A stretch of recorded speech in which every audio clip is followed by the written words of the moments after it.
क्या आप अपनी खुद की आर्मी मैनेज करना चाहेंगे? एक्साइटिंग बैटल्स में पार्टिसिपेट करना चाहेंगे? दूसरी रेसेस को सब्जुगेट करके अपना एक मजबूत किला डेवलप करना चाहेंगे? हमारी कहानी के हीरो को ये अपॉर्चुनिटी मिलती है क्योंकि उसके पास था ऑलमाइटी लॉर्ड का सिस्टम। इसकी हेल्प से वह अपने वॉरियर्स को डेवलप कर सकता था और नई टेक्नोलॉजीज को डिस्कवर कर सकता था। फैसिनेटिंग डेवलपमेंट, फोर्ट्रेसेस को कैप्चर करना, टेरिटरीज के लिए लड़ाई, अनोखी रेसेस और ब्रेथ टेकिंग एपिक बैटल्स, ये सब इस स्टोरी में देखने को मिलेगा। तो चलिए शुरुआत करते हैं जब हमारा हीरो रिचर्ड सोलिन शहर में अराइव करता है। इस दुनिया में ट्रांसपोर्ट होने के बाद वह खुद को एक बस्टर्ड की बॉडी में पाता है जो कि मशहूर ओरलैंडो फैमिली से बिलोंग करता है। रिचर्ड के इस सिटी में आने के कई रीजंस हैं। वह यहाँ एक न्यू चैप्टर शुरू करना चाहता है और उसके पास सुप्रीम ओवरलॉर्ड सिस्टम भी है। सिटी लॉर्ड्स चेंबर्स में पहुंचने के बाद उसे बैड न्यूज मिलती है कि उसके फादर कैल्विन ओरलैंडो की डेथ हो चुकी है। उसका हाफ ब्रदर विंगर ओरलैंडो उसे एक थ्रेट की तरह देखता है, लेकिन रिचर्ड इंडिफरेंट रहता है। सिटी लॉर्ड गुस्से में डिमांड करता है कि रिचर्ड ओरलैंडो नेम छोड़ दे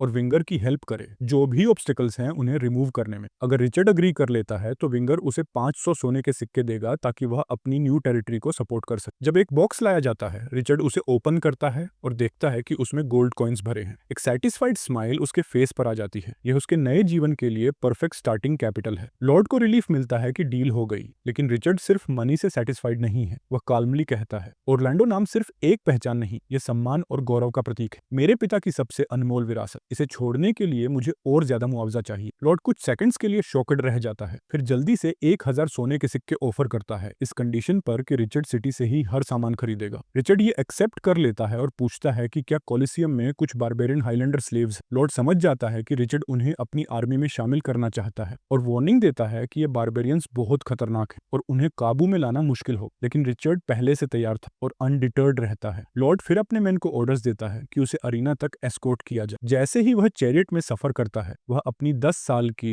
इस दुनिया में बिताई गई जिंदगी को याद करता है और कभी कभी अपनी पहली जिंदगी की खुशियों को मिस करता है। जब एक सर्वेंट पूछता है कि वह कौन सा ट्यून गुनगुना रहा है, तो वह बस हल्के से कहता है, बस मेरे होम टाउन का एक पुराना गाना। अब कहानी हमें रिचर्ड के पास्ट में ले जाती। कभी वह होमलेस था, एक थीफ की तरह मारा गया और ट्रैश की तरह फेंक दिया गया, लेकिन री इनकारनेशन के बाद उसने इस बॉडी को अपना बना लिया और उसे माइटी लॉर्ड सिस्टम में हर दिन वह और ताकतवर होता गया। शुरू में उसका लक्ष्य एक नाइट बनना था, लेकिन उसके फादर ने अचानक डिसीजन लिया कि वह उसे अपना हेयर बनाएंगे, जिससे उसके प्लान्स डिसरप्ट हो गए। फॉर्चुनेटली उसने सर्टिफिकेट ऑफ पायनियरिंग लॉर्डशिप सही समय पर ले ली और अपनी फैमिली के गुस्से से बचने के लिए सोलन सिटी भाग आया। कोलिसियम में पहुंचकर वह ओनर को बताता है कि वह सभी बारबेरियंस को परचेज करना चाहता है ताकि वह अपनी ट्रूप्स बना सके और अपनी टेरिटरीज एक्सपैंड कर सके। ओनर एक बिग सेल की अपॉर्चुनिटी देखकर एक्साइटेड हो जाती है और उसे इनसाइड लेकर जाती। चलते हुए ओनर वॉन्स हिम कि द बारबेरियंस बहुत वाइल्ड और खतरनाक हैं और अक्सर फाइटर्स को इंजर कर देते हैं, जिससे उसकी मेडिकल एक्सपेंसेस बढ़ जाती है। वह कॉशन बरतने की एडवाइस देती है, लेकिन रिचर्ड का इंटरेस्ट और बढ़ जाता है जब वह देखता है कि ये मॉन्स्ट्रस क्रीचर्स कॉरिडोर में लाइंड अप है। उसका एक्साइटमेंट तब और बढ़ जाता है जब ओनर मेंशन करती है कि ये बारबेरियंस मगरमच्छों को मारकर खा सकते हैं। उनकी सेल्फ सफिशिएंसी और फाइटिंग स्किल्स देखकर रिचर्ड का डिटर्मिनेशन और बढ़ जाता है। ओनर सोचती है कि शायद वह क्रेजी है, लेकिन उसे नहीं पता कि रिचर्ड के पास the most powerful lord system है on the continent. Beast arena के हाई प्लेटफॉर्म पर पहुंचकर वह जोर से अनाउंस करता है कि उसने सभी बारबेरियंस को खरीदा है। वह जानता है कि वे इतनी इजीली सबमिट नहीं करेंगे, इसलिए वह एक रेसलिंग मैच प्रपोजल देता है। जो जीतेगा उसे आजादी मिलेगी और जो हारेगा वह मेरा सबॉर्डिनेट बनेगा। एक विशाल बारबेरियन जिसका नाम रसेल है चैलेंज के लिए सामने आता है, his muscles bulging with power, ready for the match. Meanwhile platform owner डर से पसीने में भीग चुकी, क्योंकि उसे डर है कि अगर रिचर्ड को कुछ हो गया तो उसका कॉलिसियम हमेशा के लिए बंद हो सकता है। फाइट शुरू होती है। रसल पूरे जोश से रिचर्ड पर चार्ज करता है और उसे पूरी ताकत से जमीन पर पटक देता है। भीड़ जोर जोर से चीयर करती है, जबकि प्लेटफॉर्म ओनर निराश होती है कि शायद रिचर्ड अब हार चुका है। लेकिन तभी रिचर्ड रसल के पैर को पकड़ता है और धीरे धीरे खड़ा होता है, चेहरे पर एक स्मग ग्रिन। उसने जानबूझकर रसल को पहला मूव करने दिया था ताकि कोई उसे बुलिंग का आरोप न लगा सके। लेकिन अब रिचर्ड काउंटर अटैक करता है, एक तगड़ा पंच रसल के पेट पर,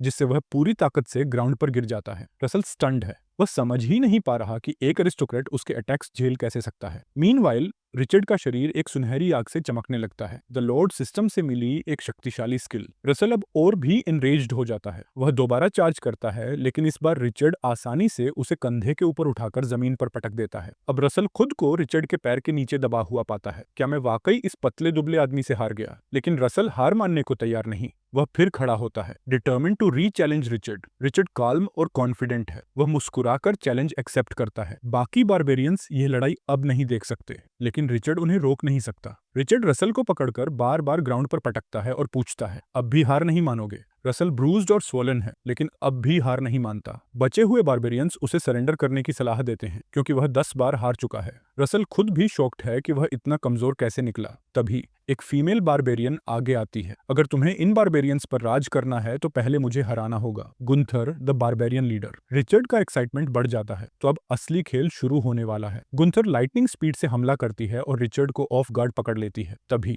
लॉर्ड सिस्टम की एक चेतावनी आती है, हीरो डिटेक्टेड। रिचर्ड डिस्ट्रैक्टेड हो जाता है और गंथर का स्टील पंच सीधा उसकी चेस्ट पर लगता है। वह पीछे लड़खड़ा जाता है, लेकिन ग्राउंड पकड़कर खुद को स्थिर रखता है। रिचर्ड ने इससे पहले कभी इतने ताकतवर वॉरियर से मुकाबला नहीं किया था, लेकिन गंथर उसे रिकवरी टाइम नहीं देती। वह लगातार हमले करती जाती है और भीड़ जोर जोर से चीर करने लगती है। अब गुंथर एक भारी भरकम चट्टान उठाकर रिचर्ड पर फेंक देती है। क्रैश! रिचर्ड उस चट्टान के नीचे दब जाता है। कोलिसियम की मालकिन सोचती है, क्या एक लॉर्ड मेरे एरिना में मर गया? गुंथर विक्टोरियस महसूस करती है, लेकिन तभी चट्टान के नीचे से एक आवाज आती है, तुमने सच में सोचा कि इतना काफी होगा? रिचर्ड चट्टान को धक्का देकर अलग कर देता है। गुंथर गुस्से में एक लोहे की जंजीर उठाती है और रिचर्ड के गले में लपेटकर उसे जमीन पर पटक देती, लेकिन रिचर्ड स्ट्रगल नहीं करता, वह सिर्फ मुस्कुराता है। एक हल्के झटके से वह जंजीर तोड़ देता है। पूरे बारबेरियन स्टन्ड हैं। गुंथर की आंखें फटी रह जाती हैं। यह जंजीर टॉप क्राफ्ट्समैन ने बनाई थी, जो दैत्य जैसे जानवरों को पकड़ने के लिए थी। मैं खुद इससे कभी आजाद नहीं हो सकी, लेकिन यह आदमी इसे इतनी आसानी से तोड़ रहा है। रिचर्ड मुस्कुराता है, तुमने अपनी ताकत दिखाई, अब मेरी बारी है। वह अपनी राइट फिस्ट उठाता है और हवा में जोर से घूंसा मारता है। गुंथर ब्लॉक करने की कोशिश करती है, लेकिन रिचर्ड का अगला हमला इतना ताकतवर होता है कि जमीन टूटने लगती है। बारबेरियंस यह देखकर आश्चर्य में पड़ जाते हैं। फिर रिचर्ड अचानक गुंथर का गला पकड़ लेता है। गुंथर स्ट्रगल करती है, लेकिन वह खुद को छुड़ा नहीं पाती। वह अपनी आंखें बंद कर लेती है, मानो अंत स्वीकार कर रही हो, लेकिन रिचर्ड उसे मारने के बजाय उसकी जंजीरें तोड़ देता है। गुंथर हैरान रह जाती है, क्यों?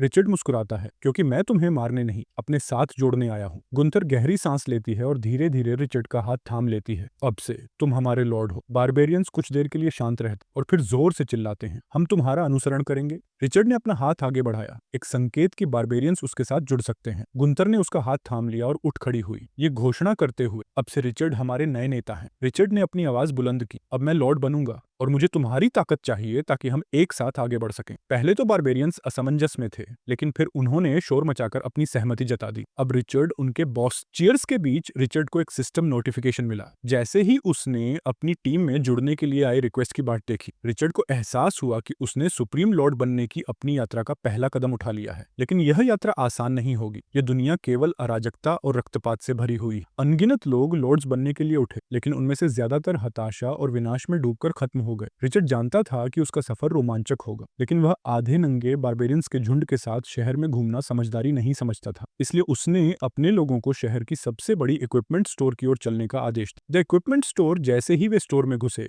बारबेरियंस बच्चों की तरह उत्साहित हो गए। वाह, ये सब हमारा होगा, एक ने कहा। रिचर्ड ने एक नजर भी डिस्प्ले पर नहीं डाली। वह सीधे दुकान के मालिक, एक बौने ड्वार्फ नेगन के पास गया। मैं अपने भाइयों के लिए इक्विपमेंट खरीदने आया हूँ। सुना है तुम्हारी दुकान में सबसे बेहतरीन हथियार मिलते हैं। नेगन ने रिचर्ड की तरफ देखा और दीवार पर लगा एक बटन दबाया। क्लिक! अचानक पूरी दीवार घूमने लगी और एक विशाल आर्सनल सामने आ गया। लांस, तलवारें और भाले। रिचर्ड ने लांस और 3 थ्रोइंग स्पीयर्स की डिमांड की। नेगन ने झट से हिसाब लगाया, 750 गोल्ड कॉइन। रिचर्ड ने सिर्फ कुछ सोने के कॉइन्स निकाले। तुम मजाक कर रहे हो? नेगन ने हंसते हुए कहा और बटन दबाने को हुआ ताकि दरवाजे बंद हो जाए। गुंथर गुस्से में आगे बढ़ी, तुम हमारे नेता का अपमान कर रहे हो। लेकिन रिचर्ड ने उसे रोक दिया। रुको। रिचर्ड ने अपनी जेब से एक लेजेंडरी वेपन निकाला, द ड्रैगन स्लेयर सोर्ड। नेगन की आंखें चौड़ी हो गईं। ये इतनी दुर्लभ तलवार तुम्हारे पास कहां से आई? वह कांपने लगा। उसे एहसास हुआ कि रिचर्ड कोई आम आदमी नहीं है। तो तुम जो चाहो उधार ले सकते हो। रिचर्ड ने तलवार वापस ली और बारबेरियंस को आदेश दिया, हर कोई एक लांस, 3 थ्रोइंग स्पीयर्स और लेदर आर्मर ले लो। नेगन इनकार नहीं कर सका और उसके कर्मचारियों ने जल्दी से सभी बारबेरियंस को हथियारों से लैस कर दिया। अब बारबेरियंस पूरी तरह सशस्त्र और उत्साहित थे। गुंथर ने आगे बढ़कर पूछा, अब क्या करेंगे?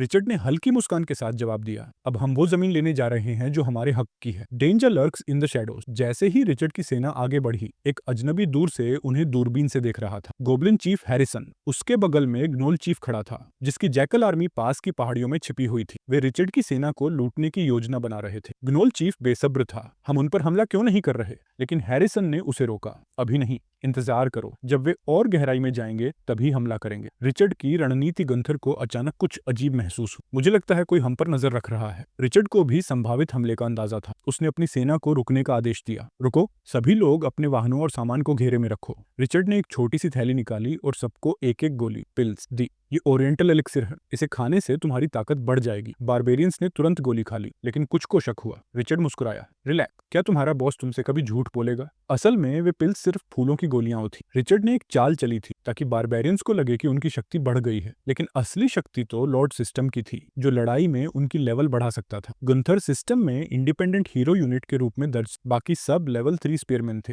रिचर्ड ने हल्के से मंत्र पढ़ते हुए एक और मैजिक पिल निकाली और बड़बड़ाया, बहुत जल्द तुम सब इसकी असली शक्ति देखोगे। The attack begins. दूसरी तरफ गोब्लिन्स और जैकल्स ने देखा कि बारबेरियंस रुक गए थे। ग्नोल चीफ हंसा, डर गए क्या? लेकिन गोब्लिन चीफ ने हाथ से इशारा किया, अभी नहीं, लेकिन हाँ, अब हमला करने का सही समय। चार्ज। हजारों गोब्लिन्स और जैकल्स पहाड़ी से नीचे दौड़े। बारबेरियंस पर मौत की बारिश होने वाली थी। मॉन्स्टर्स पहाड़ी से नीचे दौड़ते हैं। रिचर्ड तुरंत अपनी आर्मी को पहली बैटल के लिए तैयार होने का आदेश देता है। नल ब्लडशेड के लिए ईगर अपने फोर्सेस को पहले सबको मार डालने का निर्देश देता है। दोनों साइड्स लड़ाई के लिए तैयार हो रही, तभी रिचर्ड एक स्पीयर्स उठाकर जबरदस्त स्पीड से दुश्मन की ओर फेंकता है। स्पीयर हवा में तेजी से उड़ता हुआ हैरिसन की ओर बढ़ता है, लेकिन वह अपने आर्मर्ड आर्म से इसे आसानी से डिफ्लेक्ट कर देता है। स्पीयर दिशा बदलकर दूर खड़े गोब्लिन की स्कल चीर देता है। हैरिसन अपनी आर्मी को बताता है कि उनके ओपोनेंट्स ताकतवर तो हैं, लेकिन इतना नहीं कि उनसे डरना पड़े। वह अपनी आर्मी को याद दिलाता है कि उनकी संख्या दुश्मन से कहीं अधिक है और सभी को एक साथ अटैक करने के लिए प्रेरित करता है। रिचर्ड की आर्मी क्लियर तौर पर नंबर्स में कमजोर पड़ रही थी, जिससे बारबेरियंस का आत्मविश्वास डगमगाने लगा। उनमें से एक मटस करता है कि चाहे वे कितने भी स्ट्रॉन्ग क्यों ना हो, इतनी बड़ी आर्मी को हराना इम्पॉसिबल है। एक जैकल हमला करता है, लेकिन एक बारबेरियन उसे पंच मारकर गिरा देता है। दूसरा बारबेरियन अपने वेपन से एक जैकल के स्टमक में वार करता है। हालांकि जैकल्स हार मानने वाले नहीं थे और वे बारबेरियंस को किल करने लगे। एक विशाल गोब्लिन एक साथ कई बारबेरियंस से लड़ रहा था। रसल और एक अन्य बारबेरियन खुद को गोब्लिन्स और जैकल्स से घिरा हुआ पाते हैं। रसल अपने वेपन से जैकल्स पर वार करता है, लेकिन तभी 3 जैकल्स उस पर एक साथ अटैक कर देते हैं। इस बीच एक विशाल गोब्लिन एक बारबेरियन को एक हाथ से पकड़कर इतनी जोर से दबाता है कि उसका शरीर बर्स्ट हो जाता है। गुंथर ये सब देखकर रिचर्ड से पूछता है कि अब क्या किया जाए। रिचर्ड गुंथर से एक और स्पीयर देने को कहता है। फिर वह उस पर फ्लेमिंग स्पीयर हेड लगाकर एक ट्रोल की ओर लॉन्च करता है। स्पीयर सीधे ट्रोल को हिट करता है और उसे इंस्टेंट मार डालता है, जिससे बाकी मॉन्स्टर्स डरकर रिट्रीट करने लगते हैं। ये सक्सेसफुल अटैक रिचर्ड की आर्मी का मोरल बूस्ट कर देता है। अचानक रसल उठकर अपने ऊपर झपटे जैकल को जमीन पर पटक देता है। ठीक उसी समय नल चीफ उसके पीछे आकर उसे फेटल ब्लो देने वाला ही था कि रिचर्ड का स्पीयर उसकी बॉडी को भेद देता है। इसके तुरंत बाद रिचर्ड अपनी ड्रैगन स्लेयर सोर्ड निकालकर चिल्लाता है कि लुटेरों के लीडर्स मारे जा चुके और दुश्मन का फाइटिंग स्पिरिट टूट चुका है। वह अपनी आर्मी को इस मोमेंट का फायदा उठाकर फुल स्केल अटैक करने का आदेश देता है। रिचर्ड के शब्दों से उत्साहित होकर बारबेरियंस का जोश बढ़ जाता है और वे बैटल में हावी होने लगते। गुंथर को अब समझ आता है कि रिचर्ड शुरुआत से ही दुश्मन के लीडर्स को टारगेट कर रहा था और कैरेज पर खड़े रहने से उसे पूरे बैटलफील्ड का बेटर व्यू मिल रहा था। रिचर्ड एक पुरानी कहावत दोहराता है, बैंडिट्स को पकड़ना है तो पहले उनके लीडर को पकड़ो।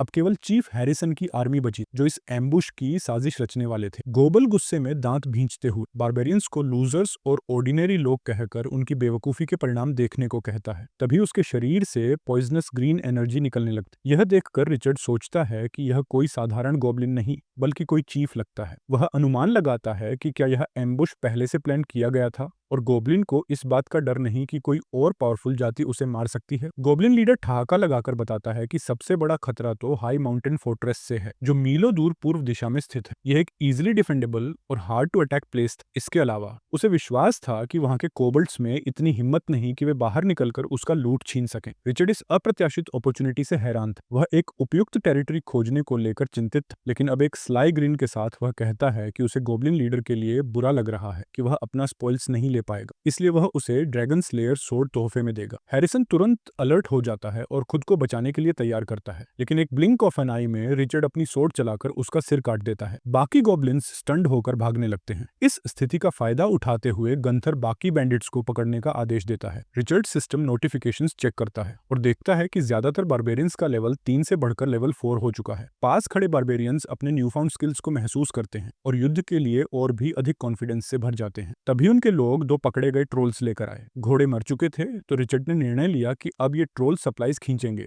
और उन्हें नए मार्शल्स घोषित कर दिया। रिचर्ड ने मैप का अध्ययन करते हुए देखा कि उनकी अगली मंजिल हाई माउंटेन फोर्ट्रेस थी। एक बड़ा ट्रोल एक कार्ट खींच रहा था जिसमें रिचर्ड बैठकर मैप पढ़ रहा था। उसने देखा कि यह ट्रोल काफी तेज था और इस गति से वे जल्दी ही हाई माउंटेन फोर्ट्रेस पहुंच जाएंगे। फिर से सिस्टम पैनल सामने आया जिसमें उसके वेरियस स्टैट्स इंक्लूडिंग वेपन्स दिखाए गए। रिचर्ड ने महसूस किया कि हर इंप्रूवमेंट के साथ उसे अपने पर्सनल एट्रीब्यूट्स के लिए बोनस पॉइंट्स मिल रहे थे। स्टोर बटन अभी भी इनएक्टिव था और उसे अपनी पावर और थ्रोइंग स्किल्स बढ़ानी थी। वेपन मास्टरी बैटल से एनहांस हो सकती थी, लेकिन उसकी एट्रीब्यूट बोनसेस नेचुरल थे, बिना किसी मैजिकल एबिलिटीज के। वह सोचता है कि क्या वह और स्ट्रॉन्गर होगा। खुद को एक मस्कुलर जायंट की तरह इमेजिनिंग करता है। तभी गुंथर ने बताया कि वे हाई माउंटेन फोर्ट्रेस के बेस तक पहुंच चुके हैं। रिचर्ड खड़ा हो जाता है और माउंटेन के बेस काल्म वाटर और ग्रीनरी को देखता है। वह टिप्पणी करता है कि यह जगह इतनी बुरी नहीं है। पास में साफ पानी देख कुछ बारबेरियंस कूद कर नहाने लगते हैं, जिससे गंथर थोड़ा एम्बेरेस्ड महसूस करता है। 2 बारबेरियंस डेड रैबिट्स लेकर आते हैं और बताते हैं कि यहाँ वाइल्ड लाइफ की अबंडेंस है और वे बड़े शिकार पर जाने का सुझाव देते हैं। रिचर्ड को लगता है कि उनकी सर्वाइवल स्किल्स इंप्रेसिव हैं। रिचर्ड ने देखा कि गंथर अपनी हाथों को सूंघ रही थी और उसने सुझाव दिया कि वह नहाकर आराम करे, खासकर उनकी रीसेंट बैटल्स के बाद। उसने पास के हिडन पॉन्ड का जिक्र किया और भरोसा दिलाया कि वह बारबेरियंस पर नजर रखेगा। गुंथर ने शर्माते हुए धन्यवाद कहा। कुछ देर बाद एक सेक्लूडेड ग्रीन स्पॉट में स्टोन से घिरे हुए गंथर ने हिडन पॉन्ड में स्नान किया, आराम किया और एक अच्छे ब्रेक का आनंद लिया। रात के कवर में रिचर्ड और उसकी ग्रुप माउंटेन टॉप पर पहुंचे और हाई माउंटेन फोर्ट्रेस को पाया। रिचर्ड ने सभी को बताया कि यह उनका नया बेस कैंप होगा। 2 कोबल्ट्स को गेट पर पहरा देते हुए देखकर रिचर्ड और रसल ने एक डिसडेन भरी नजर एक दूसरे पर डाली और बिना किसी हेजिटेशन के रिचर्ड ने हमला करने का आदेश दे दी। फोर्ट्रेस के अंदर कोबल्ट लीडर अपनी कैटफोल्क साथी के साथ आराम कर रहा था। उस क्रूशल पल में रिचर्ड ने दरवाजा खोला और कोबल्ट्स इतने चौंक गए कि उन्होंने अपनी जीप बाहर निकाल दी और गार्ड्स को बुलाने की चिल्लाने लगे। उसी समय रिचर्ड के एक आदमी ने रिपोर्ट किया कि बाहर के सभी कोबल्ट्स को संभाल लिया गया था। गुस्से में कोबल्ट लीडर ने रिचर्ड को घूरते हुए कहा कि उसकी फोर्सेस पर हमला करना बड़ी गलती थी। उसने चेतावनी दी कि उसके पास नियर बाय 2.1 से अधिक गठबंधन जनजातियां में है जो इस हमले को बिना सजा दिए नहीं जाने देंगे, लेकिन रिचर्ड को सुनने का मन नहीं था। उसने तुरंत कोबल्ट लीडर को बांधकर हवा में लटका दी। डर के मारे कोबल्ट ने जल्दी से माफी मांगी और रिचर्ड ने उसे खोलकर छोड़ दिया। कोबल्ट ने जैसे ही भागने की कोशिश की, वह रिचर्ड को घृणा की नजरों से घूरते हुए बदला लेने की कसम खाता है। एक बारबेरियन ने टिप्पणी की कि उन्हें हाई माउंटेन फोर्ट्रेस इतनी आसानी से कैप्चर हो जाएगा, यह उम्मीद नहीं थी, लेकिन गंथर ने जवाब दिया कि कोबल्ट्स बेकार थे। रिचर्ड ने सभी को बताया कि फोर्ट्रेस स्पेशियस है, वहां व्यापक व्यू है और पानी की कोई कमी नहीं। खुला व्यू उन्हें कई मील तक देखने की सुविधा देता है। कुछ देर बाद रिचर्ड ने मैप निकाली और सभी को पहले कॉम्बैट मीटिंग के लिए बुलाया। एक पास खड़ा बारबेरियन ने पूछा कि क्या उन्हें फिर से लड़ाई की जरूरत है। रिचर्ड ने समझाया कि इतना अच्छा लोकेशन कोबल्ट्स जैसे वीक ग्रुप के कब्जे में क्यों था, इसका कोई कारण होगा, शायद आसपास और कोबल्ट ट्रूप्स मौजूद हों। रसल ने चेतावनी दी कि चूंकि उन्होंने कोबल्ट लीडर को पहले छोड़ दिया था, वह वापस री-इन्फोर्समेंट लेकर आ सकता है। रिचर्ड ने जवाब दिया कि उसने सभी को हथियार और गियर से लैस करने में बहुत खर्च और इस बार वे दुश्मनों को एक एक करके नहीं ढूंढेंगे, बल्कि उन्हें खुद आने देंगे। वे दुश्मनों का इंतजार करेंगे और फिर एक साथ सबको खत्म करेंगे ताकि ज्यादा मुनाफा हो। फोर्ट्रेस में सेटल होने के बाद ट्रूप ने जश्न मनाया, लेकिन गुंथर ने रिचर्ड से पूछा कि क्यों बैंडिट अब तक कोई कदम नहीं उठा रहा जबकि इतना समय गुजर चुका था। रिचर्ड ने अपना खाना खाते हुए जवाब दिया कि वह बहुत इम्पेशेंट हो रही थी और सुझाव दिया कि उन्हें थोड़ा और इंतजार करना चाहिए। शांति के दिन केवल 2 दिन ही रहे और फिर रिचर्ड के आदमी ने पास के क्षेत्र में एक बड़ी आर्मी के बारे में पता चलाया। अपना मुंह पोंछते हुए रिचर्ड हल्की सी मुस्कान के साथ बोला कि अब समय आ गया था, क्योंकि उनकी किस्मत उनके पास आ चुकी थी। उस रात बिनोकुलर्स का इस्तेमाल करते हुए रिचर्ड ने दुश्मन के कैंप का निरीक्षण किया और देखा कि गॉब्लिन सो रहे थे। इस अवसर को जब्त करने और हाई माउंटेन फोर्ट्रेस पर पूरी तरह से नियंत्रण पाने का निर्णय लिया। उसने निर्देश दिया कि केवल गंथर की स्क्वाड उसके साथ हमले में शामिल होगी, जबकि बाकी बारबेरियंस और ट्रोल्स फोर्ट्रेस में रुककर उसे सुरक्षा देंगे। बारबेरियंस ने सहमति जताई और रिचर्ड ने सुझाव दिया कि काम जल्दी खत्म कर दिया जाए। जल्दी से काम खत्म करते हैं, क्योंकि जब बारबेरियन सोते हुए गोब्लिन्स के टेंट्स के पास पहुंचे, गुंथर ने एक टेंट खोला और अपनी सोर्ड से अंदर सो रहे गोब्लिन को तुरंत मार डाला। शोर सुनकर बाकी गोब्लिन्स जाग गए और एक बैटल शुरू हो गया। अपनी ट्रूप्स को ऑर्गेनाइज तरीके से हिलते हुए देख रिचर्ड ने चुपचाप अपना सिस्टम पैनल खोला। सिस्टम ने उन्हें सिर्फ स्ट्रेंथ ही नहीं दी थी, बल्कि पहले वे सिर्फ सिंपल माइंडेड बार्बेरियंस थे जो कोऑर्डिनेशन के इंपॉर्टेंस को नहीं समझते थे। अब वे एक एलीट फोर्स बन गए थे जो इफेक्टिव बैटल फॉर्मेशंस बना सकते थे। अचानक रसल ने कुछ स्ट्रेंज महसूस किया, जैसे ही जमीन में जबरदस्त कंपन होने लगा। उसे एक साइड में फेंका गया क्योंकि एक विशाल गोब्लिन जिसकी 2 हॉर्न्स थीं, ड्रैगन गोब्लिन के रूप में सामने आया। ड्रैगन गोब्लिन ने मंत्र पढ़ने शुरू किए और गोब्लिन जमीन से बाहर निकलने लगे जैसे ग्राउंड हॉग। ये साइट सभी को डरा गया, जिसमें रिचर्ड भी शामिल था, जिसे एहसास हुआ कि सिचुएशन ज्यादा चैलेंजिंग हो गई है। लेकिन यही नहीं था, गोब्लिन ने एक और जोरदार रोर निकाली और एक विशाल क्रीचर जो पेंगोलिन जैसा दिखता था सामने आया, जो ड्रैगन गोब्लिन को अपनी पीठ पर उठाकर खड़ा कर लिया। इस जुदा क्रीचर को देखकर बारबेरियंस फिर से डर गए। पेंगोलिन पर सवार गोब्लिन ने उन्हें मूर्ख लूजर्स कहा और फिर अपनी वेपन को उनकी ओर इशारा किया और ड्रैगन्स ब्लड की पावर से उन्हें सजा देने की मांग की। गुंथर रेडी थी। उसने एक स्पीयर क्रीचर पर फेंका, लेकिन जैसे ही स्पीयर क्रीचर से टकराया वह यूजलेस हो गया। गोब्लिन ने बुरी तरह हंसते हुए उसे टोंट किया कि उसकी वीक स्पीयर उसके बीस्ट के आर्मर से मैच नहीं कर सकती। उसने उसे लूजर कहा और यह डिक्लेयर किया कि उसे जल्द ही ड्रैगन ब्लड की पावर समझ में आ जाएगी। फिर अटैक शुरू किया। जैसे ही गुंथर ने देखा कि क्रीचर उसके सामने असाधारण स्पीड से आ रहा है, संकट के बीच में रिचर्ड गुंथर के सामने दौड़ा और क्रीचर की टांग को दोनों हाथों से पकड़ लिया। क्रीचर ने रिचर्ड को डिस्डेन से देखा, intending to throw him off, लेकिन रिचर्ड ने चिल्लाकर गोब्लिन को बीस्ट से गिरा दिया, जिससे वह भारी गिर पड़ा। आसपास के गोब्लिन स्टन्ड हो गए और डर के मारे चिल्लाने लगे। रसल ने रिचर्ड की स्ट्रेंथ देखकर हैरान होकर सोचा। ड्रैगन गोब्लिन, जो अभी भी उठने की कोशिश कर रहा था, मटर्ड कि ऐसा नहीं हो सकता। रिचर्ड ने ड्रैगन ब्लड के नोबल ब्लड का जिक्र करते हुए मुस्कुराया और सार्कास्टिकली सजेस्टेड किया कि गोब्लिन की नोबिलिटी शायद सरेंडर कर दे। गुस्से में गोब्लिन ने टीथ भींचते हुए अपनी वेपन उठाई और रिचर्ड पर अटैक किया, ये शपथ लेते हुए कि वह कभी हार नहीं मानेगा। रिचर्ड ने झपाक से उस अटैक को डॉज किया और गोब्लिन के फेस पर एक पावरफुल पंच मारा। फिर भी रिचर्ड ने अपनी क्लोक ठीक की और आत्मविश्वास से चलते हुए सभी को याद दिलाया कि उसने जैसा प्रॉमिस किया था वैसे ही बैटल जल्दी खत्म किया। इस बीच जब बारबेरियंस ड्रैगन ब्लड वाले वेपन के साथ जश्न मना रहे थे, रिचर्ड ने अपने लेवल की जांच की और देखा कि उसे 175 एक्सपीरियंस पॉइंट्स मिले हैं। इन पॉइंट्स को इस्तेमाल करने का फैसला करते हुए रिचर्ड ने उन्हें गुंथर की स्ट्रेंथ बढ़ाने के लिए एलोकेट किया। गुंथर ने रिचर्ड को बुलाया और उसे पेंगोलिन दिखाया, जिसे उन्होंने पकड़ लिया और बांध लिया। उसने इसे उसे गिफ्ट के रूप में दिया। नियर बाय कुछ बारबेरियंस ने बड़े बॉक्सेस खोले जिनमें सिर्फ 2 सोने के सिक्के थे, जो उनकी खराब फाइनेंशियल सिचुएशन को दिखा रहे थे। रिचर्ड हंसी में बोले कि लगता है गोब्लिन्स भी मुश्किल में हैं। गुंथर ने फिर पूछा कि हमें उस मॉन्स्टर के साथ क्या करना चाहिए। रिचर्ड ने पेंगोलिन के पोटेंशियल मीट को देखते हुए उसे सिर पर हाथ पिटा और नाम दिया विंड चेसर। उसने एक साफ शर्त रखी, अगर बीस्ट ने आदतें नहीं सुधारी तो उसे सबके लिए खाना बना दिया जाएगा। तभी रिचर्ड ने देखा कि स्टोर आइकन अब अवेलेबल था। उसने एक पुरानी नाइट स्पीयर देखी जिसकी कीमत 800 डीएंस थी। चूंकि उसकी वॉलेट खाली थी,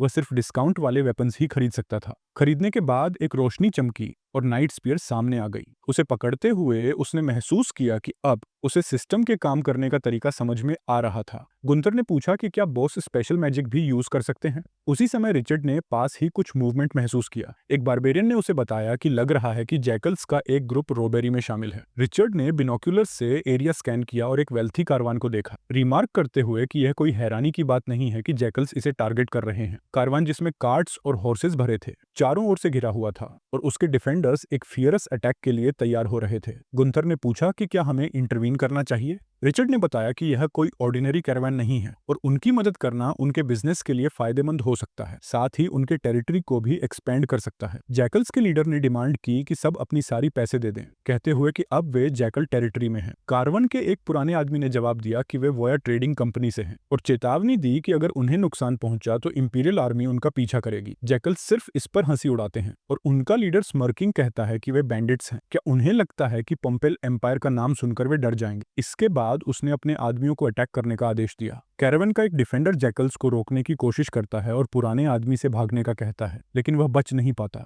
एक हमलावर ने पीछे से उसे मारा और वह गिर पड़ा, खून से सना हुआ और दया की भीख मांगते हुए कहता है कि वह पैसे दे देगा। जैकल लीडर ने कहा कि अब दया का कोई मतलब नहीं, अब कोई उन्हें बचाने नहीं आएगा। अचानक एक स्पीर हवा में उड़ते हुए लीडर के सीने में समा गई वह खून उगलता है और सब स्टंड हो जाते हैं। रिचर्ड जो स्पीयर फेंकने वाला था उसने कहा कि ये बड़ी अच्छी तरह से परफॉर्म कर रही है। गुंथर ने तुरंत अपने बारबेरियंस को आदेश दिया कि वे जैकल्स को मार डालें। बारबेरियंस बिना किसी हेजिटेशन के चार्ज करने लगे। जैकल्स घबराए हुए थे और उन्हें यह समझ में नहीं आ रहा था कि ये हमलावर कौन है। रिचर्ड ने एक पेड़ के पास आराम से खड़े होकर कहा कि ये जैकल्स सिर्फ कुछ साधारण बैंडिट्स हैं और इस बार वह बस इसे देखेंगे। गुंथर ने आत्मविश्वास से अपने आदमियों को 2 ग्रुप्स में बांटने का आदेश दिया। रिचर्ड ने ध्यान से देखा कि जबकि बारबेरियन स्ट्रांग हैं, वह एक नेता के तौर पर डिसिप्लिन्ड आर्मी को ज्यादा महत्व देता है, जो उनकी भविष्य की लड़ाइयों के लिए बेहद जरूरी है। सभी जैकल्स हार गए, सिर्फ 2 बचे थे। एक ने भागने का फैसला किया, जिससे दूसरा नाराज हो गया। उसने चिल्लाते हुए पूछा कि क्या उसका साथी सच में भाग रहा था। भागने वाला जैकल बोला कि अगर उसने अब तक नहीं समझा तो रिचर्ड और बारबेरियंस ने गोब्लिन, नूल्स और जैकल्स के अलायंस को नष्ट कर दिया था। दूसरा जैकल तब समझा और चिल्लाया कि रिचर्ड, जो लेजेंडरी नोबल और लॉर्ड ऑफ द वाइल्ड के रूप में जाना जाता था, वह अचानक सामने आ गया। अब उसे उनकी मुश्किलों का एहसास हुआ और वह चिल्लाया कि वे अब बर्बाद हो गए हैं, उन्हें भाग जाना चाहिए। दोनों जैकल्स दौड़ पड़े, लेकिन अचानक जमीन से एक विंडमिल निकला और उन्हें उड़ा दिया। फिर एक मॉन्स्टर ने दोनों जैकल्स को पकड़ लिया। रिचर्ड को पूरा यकीन था कि उसकी आर्मी बाकी जैकल्स को बिना उसकी मदद के संभाल लेगी। वे अब पहले की तरह डिसऑर्गेनाइज नहीं थे। एक बारबेरियन ने आखिरी जैकल को मारा और रिचर्ड को रिपोर्ट किया। एक मर्चेंट रिचर्ड के पास आया, धन्यवाद देता हुआ, और उसे वॉरियर कहकर उसकी बहादुरी की सराहना की। साथ ही यह वादा किया कि वह उसकी वीरता की कहानी फैलाएगा। रिचर्ड ने बिनझिझक जवाब दिया कि अगर वे उसका धन्यवाद करना चाहते हैं तो इसे पैसों के रूप में करें। मर्चेंट थोड़ा चौंका। फिर एक लड़की जो लंबे सुनहरे बालों वाली थी, एक कार्ट से बाहर आई और मुस्कुराते हुए बोली कि जैसा कि उम्मीद थी, एक लालची एरिस्टोक्रेट से यही उम्मीद थी। रिचर्ड सच में दिलचस्प था। मर्चेंट गर्ल वोया ट्रेडिंग कंपनी से बाहर आई। कार्ट से एक लड़की बाहर आती है जो अपनी पहचान एनी के रूप में पेश करती है। वह रुदो से मुड़ती है और पूछती है कि वह ठीक है या नहीं। रुदो सिर हिलाते हुए कहता है कि वह ठीक है। एनी रिचर्ड और बारबेरियंस का धन्यवाद करती है और उन्हें बचाने के लिए उनका आभार जताती है। रिचर्ड हंसते हुए यह बताते हैं कि उनके सैनिक बहादुर हैं और जैकल्स उनके लिए कोई चुनौती नहीं थी। इस बीच पास खड़े बारबेरियंस आपस में बड़बड़ाते हैं और रिचर्ड को एरोगेंट कहते हैं, ये शिकायत करते हुए कि वह कभी भी सामान्य समय में उनकी तारीफ नहीं करते। एनी रिचर्ड से कहती है कि उसके पास एक अनुरोध है। रिचर्ड पूछते हैं क्या चाहिए। एनी बताती है कि उनके कई लोग घायल या मरे हुए हैं और अब बाकी कैरावैन्स के साथ उनके व्यापार को पूरा करना असंभव हो गया है। वह उम्मीद करती है कि वे रिचर्ड और उनके समूह के साथ कुछ समय रुक सकें। रिचर्ड बिना कोई सहानुभूति दिखाए जवाब देता है कि उसके एस्टेट में रुकना महंगा होगा, ये बताते हुए कि यह उसके घर में 5 सितारा होटल के जैसा जाना जाता है। एनी कहती है कि वह पैसे और हथियारों से भुगतान करने का इरादा रखती है। फिर वह रुदो से एक आइटम लाने का आदेश देती है। रुदो एक टर्क्वाइज बॉल लेकर आता है जिसमें तारे बने हुए होते हैं। रिचर्ड पूछता है कि यह क्या है और एनी बताती है कि यह एक कम्युनिकेशन क्रिस्टल है जिसका उपयोग वह अपने ट्रेडिंग हाउस से मदद के लिए संदेश भेजने में करती है। रिचर्ड पूछता है कि उनके रीइंफोर्समेंट्स कब आएंगे और एनी जवाब देती है कि यह कम से कम 3 दिन लेगा क्योंकि वे होरन से बहुत दूर हैं। चतुर रिचर्ड को अब भी यकीन है कि यह सामान्य कैरावन नहीं है और वह देखता है कि यह एक अच्छा मौका हो सकता है बहुत सारा पैसा कमाना। वह कहता है कि उन्हें साथ आना चाहिए और घोषणा करता है कि वह Richard, the Lord of the highland fortress, कभी भी दोस्ताना मेहमानों को वापस नहीं कर। एनी उनका धन्यवाद करती। कुछ समय बाद वे फोर्ट्रेस पहुंचते हैं। रिचर्ड देखता है कि कैरावन के सदस्य सड़क पर बिछे और घायल लोगों की देखभाल कर रहे हैं। एनी रुदो को घायल सैनिकों को एक हीलिंग पोशन देने का आदेश देती है। वह एक वायल से नीला द्रव्य एक बड़े बाल्टी में डालती। रिचर्ड यह देखकर महसूस करता है कि यह एक लेजेंडरी हीलिंग पोशन जिसे उच्च स्तरीय जादूगर ने आशीर्वाद दिया है और मध्य स्तरीय जादू से मजबूत किया है जो घावों को तुरंत ठीक कर सकता है। वह यह सोचता है कि यह पोशन उसकी पहुंच से बाहर है क्योंकि उसके पास इतना उच्च स्तर का स्टेटस नहीं है। एनी बताती है कि यह पोशन महंगा है और इस कैरावन के बारे में उसकी आशंकाएं सच साबित होती हैं। रात होते ही एनी रुदो से पूछती है कि क्या उसने सभी पीड़ितों की जांच की है। वह जवाब देता है कि उनके पास पैसे या आपूर्ति की कोई कमी नहीं है, लेकिन उनकी आधी टीम घायल या मरी हुई है। एनी दुखी होती है और कई जिंदगियों के नुकसान पर शोक व्यक्त करती है। रुदो उसे सांत्वना देता है, ये कहते हुए कि वे भाग्यशाली थे कि रिचर्ड ने उनकी मदद की, वरना स्थिति और भी खराब हो सकती थी। एनी रुदो से पूछती है कि वह रिचर्ड के बारे में क्या सोचता है। रुदो जवाब देता है कि रिचर्ड वास्तव में एक सक्षम लॉर्ड है और जब जैकल्स ने हमला किया तब उनकी स्थिति काफी बुरी लग रही थी, लेकिन फिर रिचर्ड के सैनिकों ने आकर पूरी स्थिति को पलट दिया। उसके सैनिकों ने इतनी ताकत और कौशल से लड़ा कि वे बाकी सभी से बहुत ऊपर थे। एनी पूरी तरह से सहमत होती है और मानती है कि उनका बचाव पूरी तरह से रिचर्ड और उनकी अद्वितीय सेना के कारण हुआ। रिचर्ड सोचता है कि कैरावन के सैनिकों के पास जो सामान है वह उसके 4 बारबेरियन से कहीं ज्यादा प्रभावशाली है, जो अभी भी हथियारों को लेकर आपस में झगड़ रहे हैं। वह यह सोचता है कि उसने कैरावन का आर्मर बिना एक पैसा खर्च किए हासिल कर लिया और साथ ही सिस्टम से फ्रेड की बटल एक्स पुरस्कार के रूप में प्राप्त किया। एक मुस्कान के साथ वह निष्कर्ष पर पहुंचता है कि उसकी सेना भी अब पहले से ज्यादा मजबूत हो गई है। तभी गुंथर उसकी तरफ दौड़ते हुए आती है और बताती है कि कुछ गलत हो रहा है। रिचर्ड तुरंत समझ जाता है कि स्थिति गंभीर है और पूछता है कि क्या हो रहा है। बारबेरियंस भी उनकी बात सुनने के लिए मुड़ते हैं। गुंथर बताती है कि उसने एक बड़ी आर्म्ड ग्रुप देखी है जिसमें आधे मानव और आधे घोड़े जैसे प्राणी थे जो उनकी तरफ बढ़ रहे थे। रिचर्ड को शुरुआत में भ्रम होता है कि आधा मानव आधा घोड़ा का क्या मतलब है, लेकिन जब वह बाहर देखता है तो उसे उन प्राणियों के पास घोड़े के धड़ के ऊपर मानव के सिर वाले शरीर दिखते हैं। ये सेंटोर्स हैं जो एक चांदी बालों वाली लड़की के नेतृत्व में आ रहे हैं जिसका नाम हेथर है और उसके हाथ में एक तलवार है। अचानक स्पीयर्स उनके पास आते हैं और पास ही जमीन में गिरते हैं। हेथर ने फेंके गए स्पीयर्स की ताकत महसूस की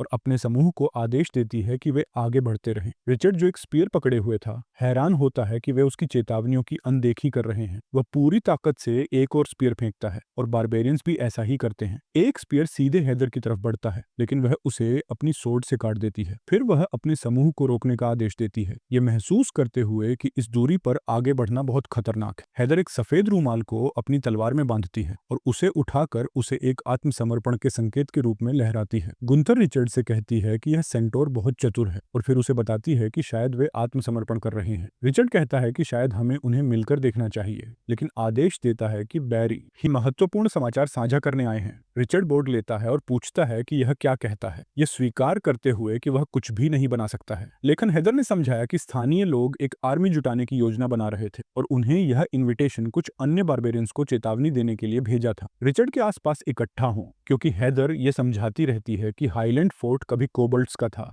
अब की एक आर्मी बन रही है। गुंथर यह बताते हुए रुक जाता है कि स्थानीय लोग हमेशा अपने विक्टर्स से नफरत करते हैं और मान लेता है कि रिचर्ड जानता है कि इसका क्या अर्थ है। रिचर्ड बोर्ड को एक हाथ से पकड़ता है और उसे टुकड़ों में क्रश कर देता है कि स्थानीय लोग हाईलैंड फोर्ट को रिक्लेम करना चाहते हैं। हेदर सिर हिलाकर पुष्टि करती है कि वह सही है और जोड़ती है कि कोबल्ट्स ने शमन्स और मैजिशियंस की मदद को भी लिस्टेड किया है, जिनकी पावर्स को अंडर एस्टिमेट नहीं किया जाना चाहिए। रिचर्ड जवाब देना शुरू करता है लेकिन हेदर झुकती है और घुटने टेक कर अपनी चेस्ट पर हाथ रखते हुए सम्मान का संकेत देती है जो वह ओपनली देती है। उसका ट्राइब उन बड़ी चैलेंजेस को पहचानने में मदद करता है जिनका वह सामना करेगा। रिचर्ड पूछता है कि वे उसके बजाय उसकी मदद करने के लिए क्यों तैयार हैं, जो फोर्ट को वापस लेना चाहते हैं। हेदर बताती हैं कि गेल ट्राइब कभी ओर्क एम्पायर से संबंधित था और कभी नहीं लोकल लोगों के साथ अलायंस किया या बैंडिट्स बन गई। फिर वह अपनी ट्राइब की स्टोरी साझा करती है जहां हर कोई फील्ड्स में काम करता था और पीसफुल लाइफ बिताता था। उसके लोग अपने गुड बिहेवियर के लिए जाने जाते थे और पोएट्री और हिस्ट्री की एक रिच कल्चर थी। कुछ पेंटर्स थे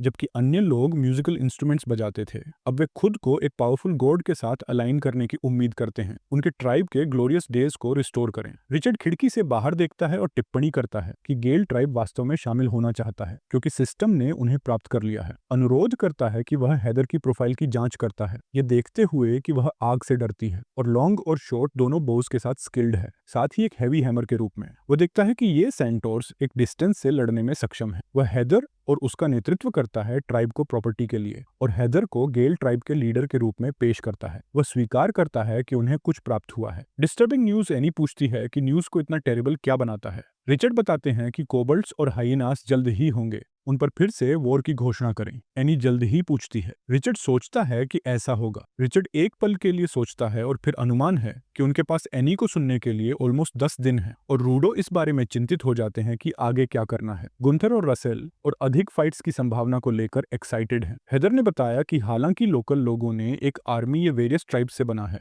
उन्होंने अपने एफर्ट्स को डिवाइड करने और सोल्जर्स के लिए फूड प्रिपेयर करने के लिए ऑर्गेनाइज्ड किया है, जो कम से कम 10 दिन लेगा पहुंचने में। रिचर्ड कहता है कि भले ही दुश्मन फॉर्मिडेबल है, हमारे पास 10 दिन है और इतना समय काफी है। वो एक नक्शा निकालता है, उसे टेबल पर फैलाता है और सबको बताता है कि उसने एक स्ट्रेटेजी बनाई है to defeat their force. Gunther खुश होकर पूछती है, क्या बॉस के पास पहले से कोई प्लान है? वो सोचता है क्या वो इसे सबके साथ शेयर कर सकते हैं। बॉस जवाब देता है, वक्त आने पर सब पता चल जाएगा, अभी चिंता मत करो। एनी की तरफ मुड़कर बॉस कहता है, इतने स्ट्रॉन्ग एनिमी का सामना करने के लिए मुझे तुमसे एक फेवर चाहिए। एनी कहती है, बिल्कुल बताइए। वो पूछता है, 500 सोने के सिक्के उधार दे सकती हो? एनी बिना हिचक के कहती है, कोई प्रॉब्लम नहीं है, अगर मदद मिलती है तो मैं तुम्हें 500 सोने के सिक्के दे देती हूँ। रिचर्ड थोड़ा झुक कर कहता है, हाईलैंड फोर्ट्रेस हमेशा तुम्हारी जनरोसिटी को अप्रिशिएट करेगा। उस रात रिचर्ड अपने सिस्टम से वेपन्स चेक करते हुए हेदर से पूछता है, क्या सेंटोर बोउज और एरोस में स्किल्ड हैं? हेदर जवाब देती है, गेल क्लैन के पास सबसे अच्छे आर्चर्स हैं। रिचर्ड अपने विंडो से वेपन स्टोर में बाउज और एरोस सेक्शन को चेक करता है और नोट करता है कि इक्विपमेंट महंगे हैं, सोल्जर्स को सप्लाई करना कॉस्टली है। वो एक परचेस करता है और लाइट से एक पर्पल बो और सफेद फेदर्स वाला एरो प्रकट होता है। वो हेदर को देता है और कहता है, ट्राई इट आउट। हेदर थोड़ा सरप्राइज होकर पूछती है, क्या तुम मैजिक यूज करते हो? रिचर्ड मुस्कुराकर कहता है, बस एक छोटा सा ट्रिक है। हेदर बाउ लेती है, एरो नॉक करती है, पीछे खींचती है और एक पेड़ पर या शायद पास उड़ती एक मधुमक्खी पर शूट करती है। बी 2 हिस्सों में स्प्लिट हो जाती है। रिचर्ड उसकी तारीफ करता है, तुम्हारी टेक्निक एक्सेलेंट है और जैसा उम्मीद थी ये सेंटोर हाईलैंड फोर्ट्रेस की लॉन्ग रेंज डिफेंस को मजबूत करेंगे। हेदर झुककर सर रिचर्ड को थैंक करती है, इतना हैवी बो यूज करने का मौका देने के लिए। काफी टाइम हो गया था ऐसा करते हुए। रिचर्ड हंसते हुए कहता है, तुम कल से इससे ट्रेनिंग शुरू कर सकती हो। अचानक रूडो दौड़ता हुआ आता है और कहता है, कुछ गड़बड़ है। वो घुटनों पर बैठकर रिपोर्ट करता है कि कैरावैन रीइंफोर्समेंट्स मिल गए हैं, लेकिन लगता है उन पर हमला हुआ है। रिचर्ड तुरंत हेदर को जांचने के लिए बुलाता है। एनी घायल लोगों को देखकर रोने लगती है और अटैकर्स को वाइल्ड जैकल्स कहती है। रिचर्ड पूछता है, क्या हुआ? एनी बताती है कि लगता है सारे रीइंफोर्समेंट्स मारे गए हैं, बॉडीज हर जगह बिखरी हुई हैं। रिचर्ड सजेस्ट करता है कि कैरावैन को वापस सोलन भेज दो, अब हाईलैंड फोर्ट्रेस सेफ नहीं है। एक वुंडेड सोल्जर सजेस्ट करता है कि हेल्थी मेन और हॉर्सेस को ले चलो, अगर हमें जैकल्स मिले भी तो हम उनसे लड़ सकते हैं। पर एनी डिसएग्री करती है, कहती है, मैं उन वुंडेड मेंबर्स को नहीं छोड़ सकती जिन्होंने मेरी खातिर अपनी जान जोखिम में डाली। रिचर्ड एक लालची मुस्कान के साथ कहता है, इतनी डेंजरस सिचुएशन में रेंट बढ़ जाएगा और जो मैं देख रहा हूँ उसकी कीमत 2000 गोल्ड है। हार मानते हुए एनी कहती है, जो मन में आए करो। इसी बीच हेदर स्पीयर्स को चेक करती है और कहती है, इस स्पीयर में चाइनीज पाइन की खुशबू है और अटैकर्स ने खुद इसके टिप्स बनाए। रिचर्ड स्पीयर के शार्प एंड को इंस्पेक्ट करता है और कहता है, मुश्किल है कि ये लोकल्स या सैवेजेस का काम हो। एनी जवाब देती है, जितना हम सोचते हैं सैवेजेस उससे कहीं ज्यादा हैं। वो बताती है कि फार नॉर्थ में पावरफुल ट्राइब्स जहां हजारों एडल्ट सोल्जर्स अक्सर टेरिटरी के लिए लड़ते हैं और अपने हथियार खुद बनाते हैं। एनी जोड़ती है, इन ट्राइब्स की ताकत लोकल सैवेजेस से कहीं ज्यादा है। हेदर पूछती है, क्या तुम्हारा मतलब है कि कैरावैन पर आइस नेटिव्स ने हमला किया? एनी पुष्टि करती है और कहती है, आइस नेटिव्स के आने से सब कुछ बदल गया है। रिचर्ड सहमति में सिर हिलाता है। अब साफ है कि आइस नेटिव्स भी इस वॉर में शामिल हो गए हैं। गुंथर जोश में कहता है, उन्हें एक साथ आ जाने दो ताकि मैं एक ही बार में सबको खत्म कर सकूं। रिचर्ड सिर हिलाकर नोड करता है, गुंथर सही कह रही है। रिचर्ड कहता है, हम बस सबको एक ही बार में कैप्चर कर लेंगे। 10 दिन बाद सेंटोर दौड़ते हुए रिचर्ड के पास आते हैं और रिपोर्ट करते हैं कि उन्होंने दुश्मन को स्पॉट किया है। रिचर्ड पूछता है, वो अब भी कहाँ है? सेंटोर बताते हैं, दुश्मन ने माउंटेन के बेस पर कैंप लगा रखा है, लगभग 50 मील दूर, और लगता है कि वो कल अटैक करने का प्लान बना रहे हैं। रिचर्ड इस खबर से खुश होकर कहता है, हम काफी टाइम से इसका इंतजार कर रहे थे और अब वो मोमेंट आ गया है। रिचर्ड जोश में अपनी तलवार खींचता है और अपनी आर्मी को बैटल के लिए तैयार रहने का आदेश देता है। वो कहता है, दुश्मन के सिर काटो और उन्हें बोल्स की तरह इस्तेमाल करो। बारबेरियन आर्मी जोश में आगे बढ़ती है, अपने वेपन्स लहराते हुए जोर जोर से चिल्लाते हैं, जबकि सेंटोर अपने बोज रेडी करते हैं और एंटिसिपेशन में अपने हूव्स जमीन पर मारते हैं। रिचर्ड जब अपनी आर्मर पहनता है तो उसे इसका हैवी वेट महसूस होता है। एनी उसकी तरफ मुड़कर पूछती है, तुम्हारी स्ट्रेटेजी क्या है? तुम कैसे एक्ट करने वाले हो? रिचर्ड जवाब देता है, पहले हम 2 राउंड्स में एरोस लॉन्च करेंगे और फिर चार्ज करेंगे। वो मानता है कि अगर हम 100 एनिमीज को मार दें तो बाकी खुद ही पीछे हट जाएंगे। रूडो और एनी इस सीधे साधे प्लान को सुनकर हैरान हो जाते हैं। रिचर्ड कॉन्फिडेंटली खड़े होकर एनी से कहता है, सब ठीक होगा, चिंता मत करो। इसी बीच गॉब्लिन्स का एक ग्रुप माउंटेन्स के बीच से मार्च करता है, उनके जैकल लीडर के नेतृत्व में, जो एक बड़े जैकल बीस्ट पर सवार है। लीडर सोल्जर्स की छोटी संख्या देखकर कहता है, अगर बस यही लॉर्ड की आर्मी है तो ये तो हार मांग रहे हैं। फिर वो कोबल्ट चीफ की तरफ मुड़कर कहता है, हमें ये बैटल जल्दी खत्म करनी होगी। कोबल्ट जवाब देता है, जल्दी की जरूरत नहीं है क्योंकि लॉर्ड रिचर्ड काफी फॉर्मिडेबल है। बिनोकुलर्स के जरिए वो रिचर्ड को विंडचेजर के पास खड़े हुए देखते। एनिमी लीडर सोल्जर्स की बड़ी संख्या देखकर डिसाइड करता है कि हमें इन्हें बिना हेजिटेशन के क्रश करना। जैकल्स और गोब्लिन्स सीधा फोर्ट्रेस पर हमला कर दे। रिचर्ड बैटल के लिए तैयार खड़े होकर सोचते हैं, भगवान ने हमें जीवन दिया है लेकिन अफसोस लोग इसकी कद्र नहीं करते। वो अपना वेपन ऊपर उठाकर सबको वॉर के लिए तैयार रहने का आदेश देते हैं। इसी दौरान जैकल आर्मी तेजी से चार्ज करती है, अपने दुश्मनों को काटकर मार डालो के ऑर्डर्स के साथ। हेथर अपना बाऊ तानती है और बाकी सेंटोर उसका लीड फॉलो करते हैं। जैसे ही फायर का कमांड दिया जाता है। एक साथ एरोस की बारिश होती, एक एरो एक जैकल को लगकर उसे वहीं खत्म कर देता है, लेकिन एक गोब्लिन अपने शील्ड से दूसरा एरो डिफ्लेक्ट कर देता है। दोनों विशाल आर्मीज आपस में टकराती, एक दूसरे को खत्म करने के इरादे। गोब्लिन्स अपने स्वॉर्ड से वार करते हैं और स्पीयर्स फेंकते हैं, लेकिन विंडचेजर उनके अटैक्स को आसानी से डिफ्लेक्ट करता है। बारबेरियंस बहादुरी से लड़ते हैं बिना किसी डर के। जैसे ही दोनों आर्मीज के बीच की दूरी कम होती, अचानक जमीन फट जाती और एक ड्रैगन गोब्लिन बाहर निकलता है। रिचर्ड कहता है, विंडचेजर, सबको अपनी ताकत दिखा। विंडचेजर हवा में छलांग लगाता है और जोरदार फोर्स के साथ नीचे गिरकर कई गोब्लिन्स को कुचल देता है। रिचर्ड एक गोब्लिन को बड़े फोक जैसे हथियार से मारता है और दूसरे को एक्स से काट दे। रसल और गुंथर बारी बारी से गोब्लिन्स को काटते हैं और अपनी आर्मी को आदेश देते हैं, कोई भी जिंदा न बचे। विंडचेजर अपने पंजों से जैकल्स को कुचल देता है। दो गोब्लिन्स रिचर्ड पर हमला करते हैं, लेकिन वो अपना वेपन निकालता है जो नुनचक्स में ट्रांसफॉर्म हो जाता है। वो उनके हमले को डिफ्लेक्ट करता है, लेकिन गिर जाता है और महसूस करता है कि ये गोब्लिन्स उससे ज्यादा स्ट्रॉन्ग हैं जितना उसने सोचा था। जैसे ही 3 और गोब्लिन्स एक साथ उस पर हमला करते हैं, रिचर्ड तेजी से उन्हें भी खत्म कर देता है। गुंथर और रसल उसकी ताकत देखकर हैरान हो जाते हैं और कहते हैं, लॉर्ड लगभग डेविल जितना पावरफुल है। ऊपर से बिनोक्यूलर्स के जरिए जैकल लीडर और कोबाल्ट चीफ देखते हैं कि उनकी आर्मी खत्म हो चुकी। कोबाल्ट घबराकर कहता है, ये कितना भयानक है, ऐसा कैसे हो सकता है। जैकल सोर्सरर को आदेश देता है, एक स्पेल कास्ट करो। इसी दौरान शमन अजीब और जादुई मंत्रों का जाप करता है, जिससे लावा के पुल से आग निकलती। दोनों नेता खुश होते हैं, ये सोचकर कि अब रिचर्ड की आर्मी का अंत निश्चित है। रिचर्ड मुड़कर देखता है और एक बड़ा फायरबॉल आता देख समझ जाता है कि यह शमन का मैजिक है। शमन के आदेश पर वो फायरबॉल एक फायरी ड्रैगन में बदल जाता है। रिचर्ड सबको सावधान रहने के लिए कहता है और हमला रोकने के लिए अपना वेपन उठाता है, लेकिन वो अचानक टूट जाता है। वो सोच भी नहीं सकता था कि फायर की हीट इतनी ज्यादा हो। आग हर तरफ फैल जाती, जिससे बारबेरियंस डर जाते हैं क्योंकि शमन के स्पेल्स बहुत शक्तिशाली हैं। बारबेरियंस में से एक कहता है, ये पहली बार है जब मुझे चोट लगी। रिचर्ड कहता है, हमें शामन से निपटने का तरीका खोजना होगा, क्योंकि ऐसा लगता है कि वो अपनी वॉन्ट से आग को कंट्रोल कर रही है। तभी हेदर रिचर्ड के पास आकर पूछती है, क्या वो ठीक है?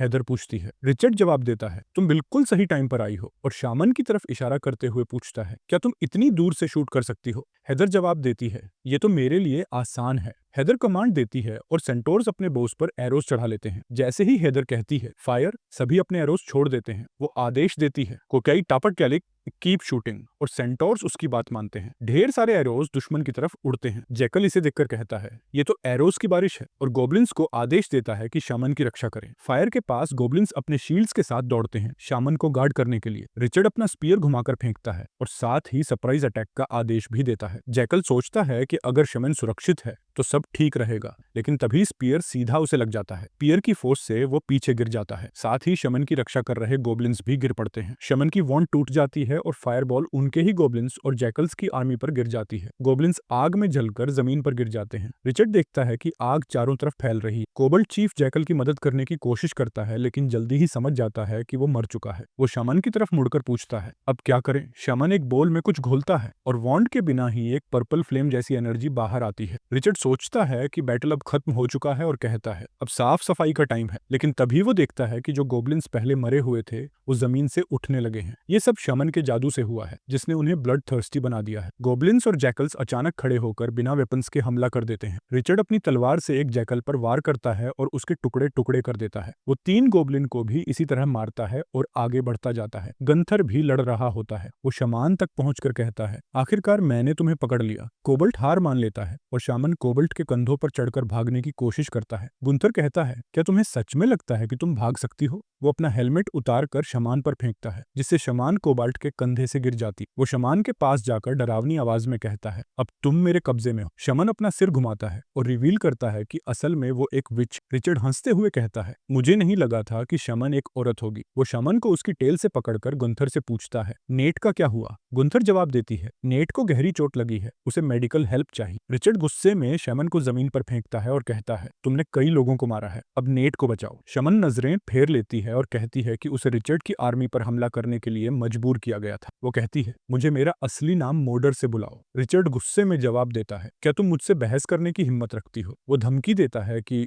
अगर तुमने इनकार किया तो तुम्हें हर तरीके से तकलीफ दूंगा। शमन डर से कांपने लगती है, अपने हाथ उठाकर सरेंडर कर देती है और नेट की मदद करने के लिए तैयार हो जाती है। वो नेट के पास स्पेल करती है और नेट अचानक कराहते हुए होश में आ जाता है और अपना हाथ हिलाता है। सभी ध्यान से देखते हैं, उनके चेहरे पर हैरानी और उम्मीद के भाव होते हैं। शमन पीछे हटते हुए थकी हुई आवाज में कहती है, मैं बहुत थक गई हूँ। बारबेरियंस नेट के चारों ओर जमा हो जाते हैं, हैरान होकर देखते हैं कि उसकी सारी चोटें ठीक हो चुकी हैं, जैसे वो कभी थी ही नहीं। रिचर्ड समझ जाता है कि मोडर डिस्ट्रक्शन के साथ साथ हीलिंग में भी पावरफुल है। वो फैसला करता है कि मोडर हाईलैंड फोर्ट्रेस में एक वैल्यूएबल एसेट साबित हो सकती है। गंथर पूछता है, अब जैकल्स और गॉब्लिन्स के साथ क्या करना है? रिचर्ड जवाब देता है, बैटलफील्ड साफ करो और जितने भी बचे हैं उन्हें मेरी सत्ता के अधीन कर दो। एक बारबेरियन कहता है, इस बार हमने काफी दुश्मनों को पकड़ लिया है। रिचर्ड सिस्टम विंडो की तरफ देखता है और कई अपग्रेड्स देखकर खुश होता है। रसल को अपग्रेड मिल जाता है और वो एक फर्स्ट क्लास वॉरियर बन जाता है। उसके पास अब एक एक्स और वो 2 कैरेक्टर पॉइंट्स गेन करता है। गुंथर थोड़े डिस्ट्रैक्टेड होकर पूछता है, इस विच मोडर का क्या करें?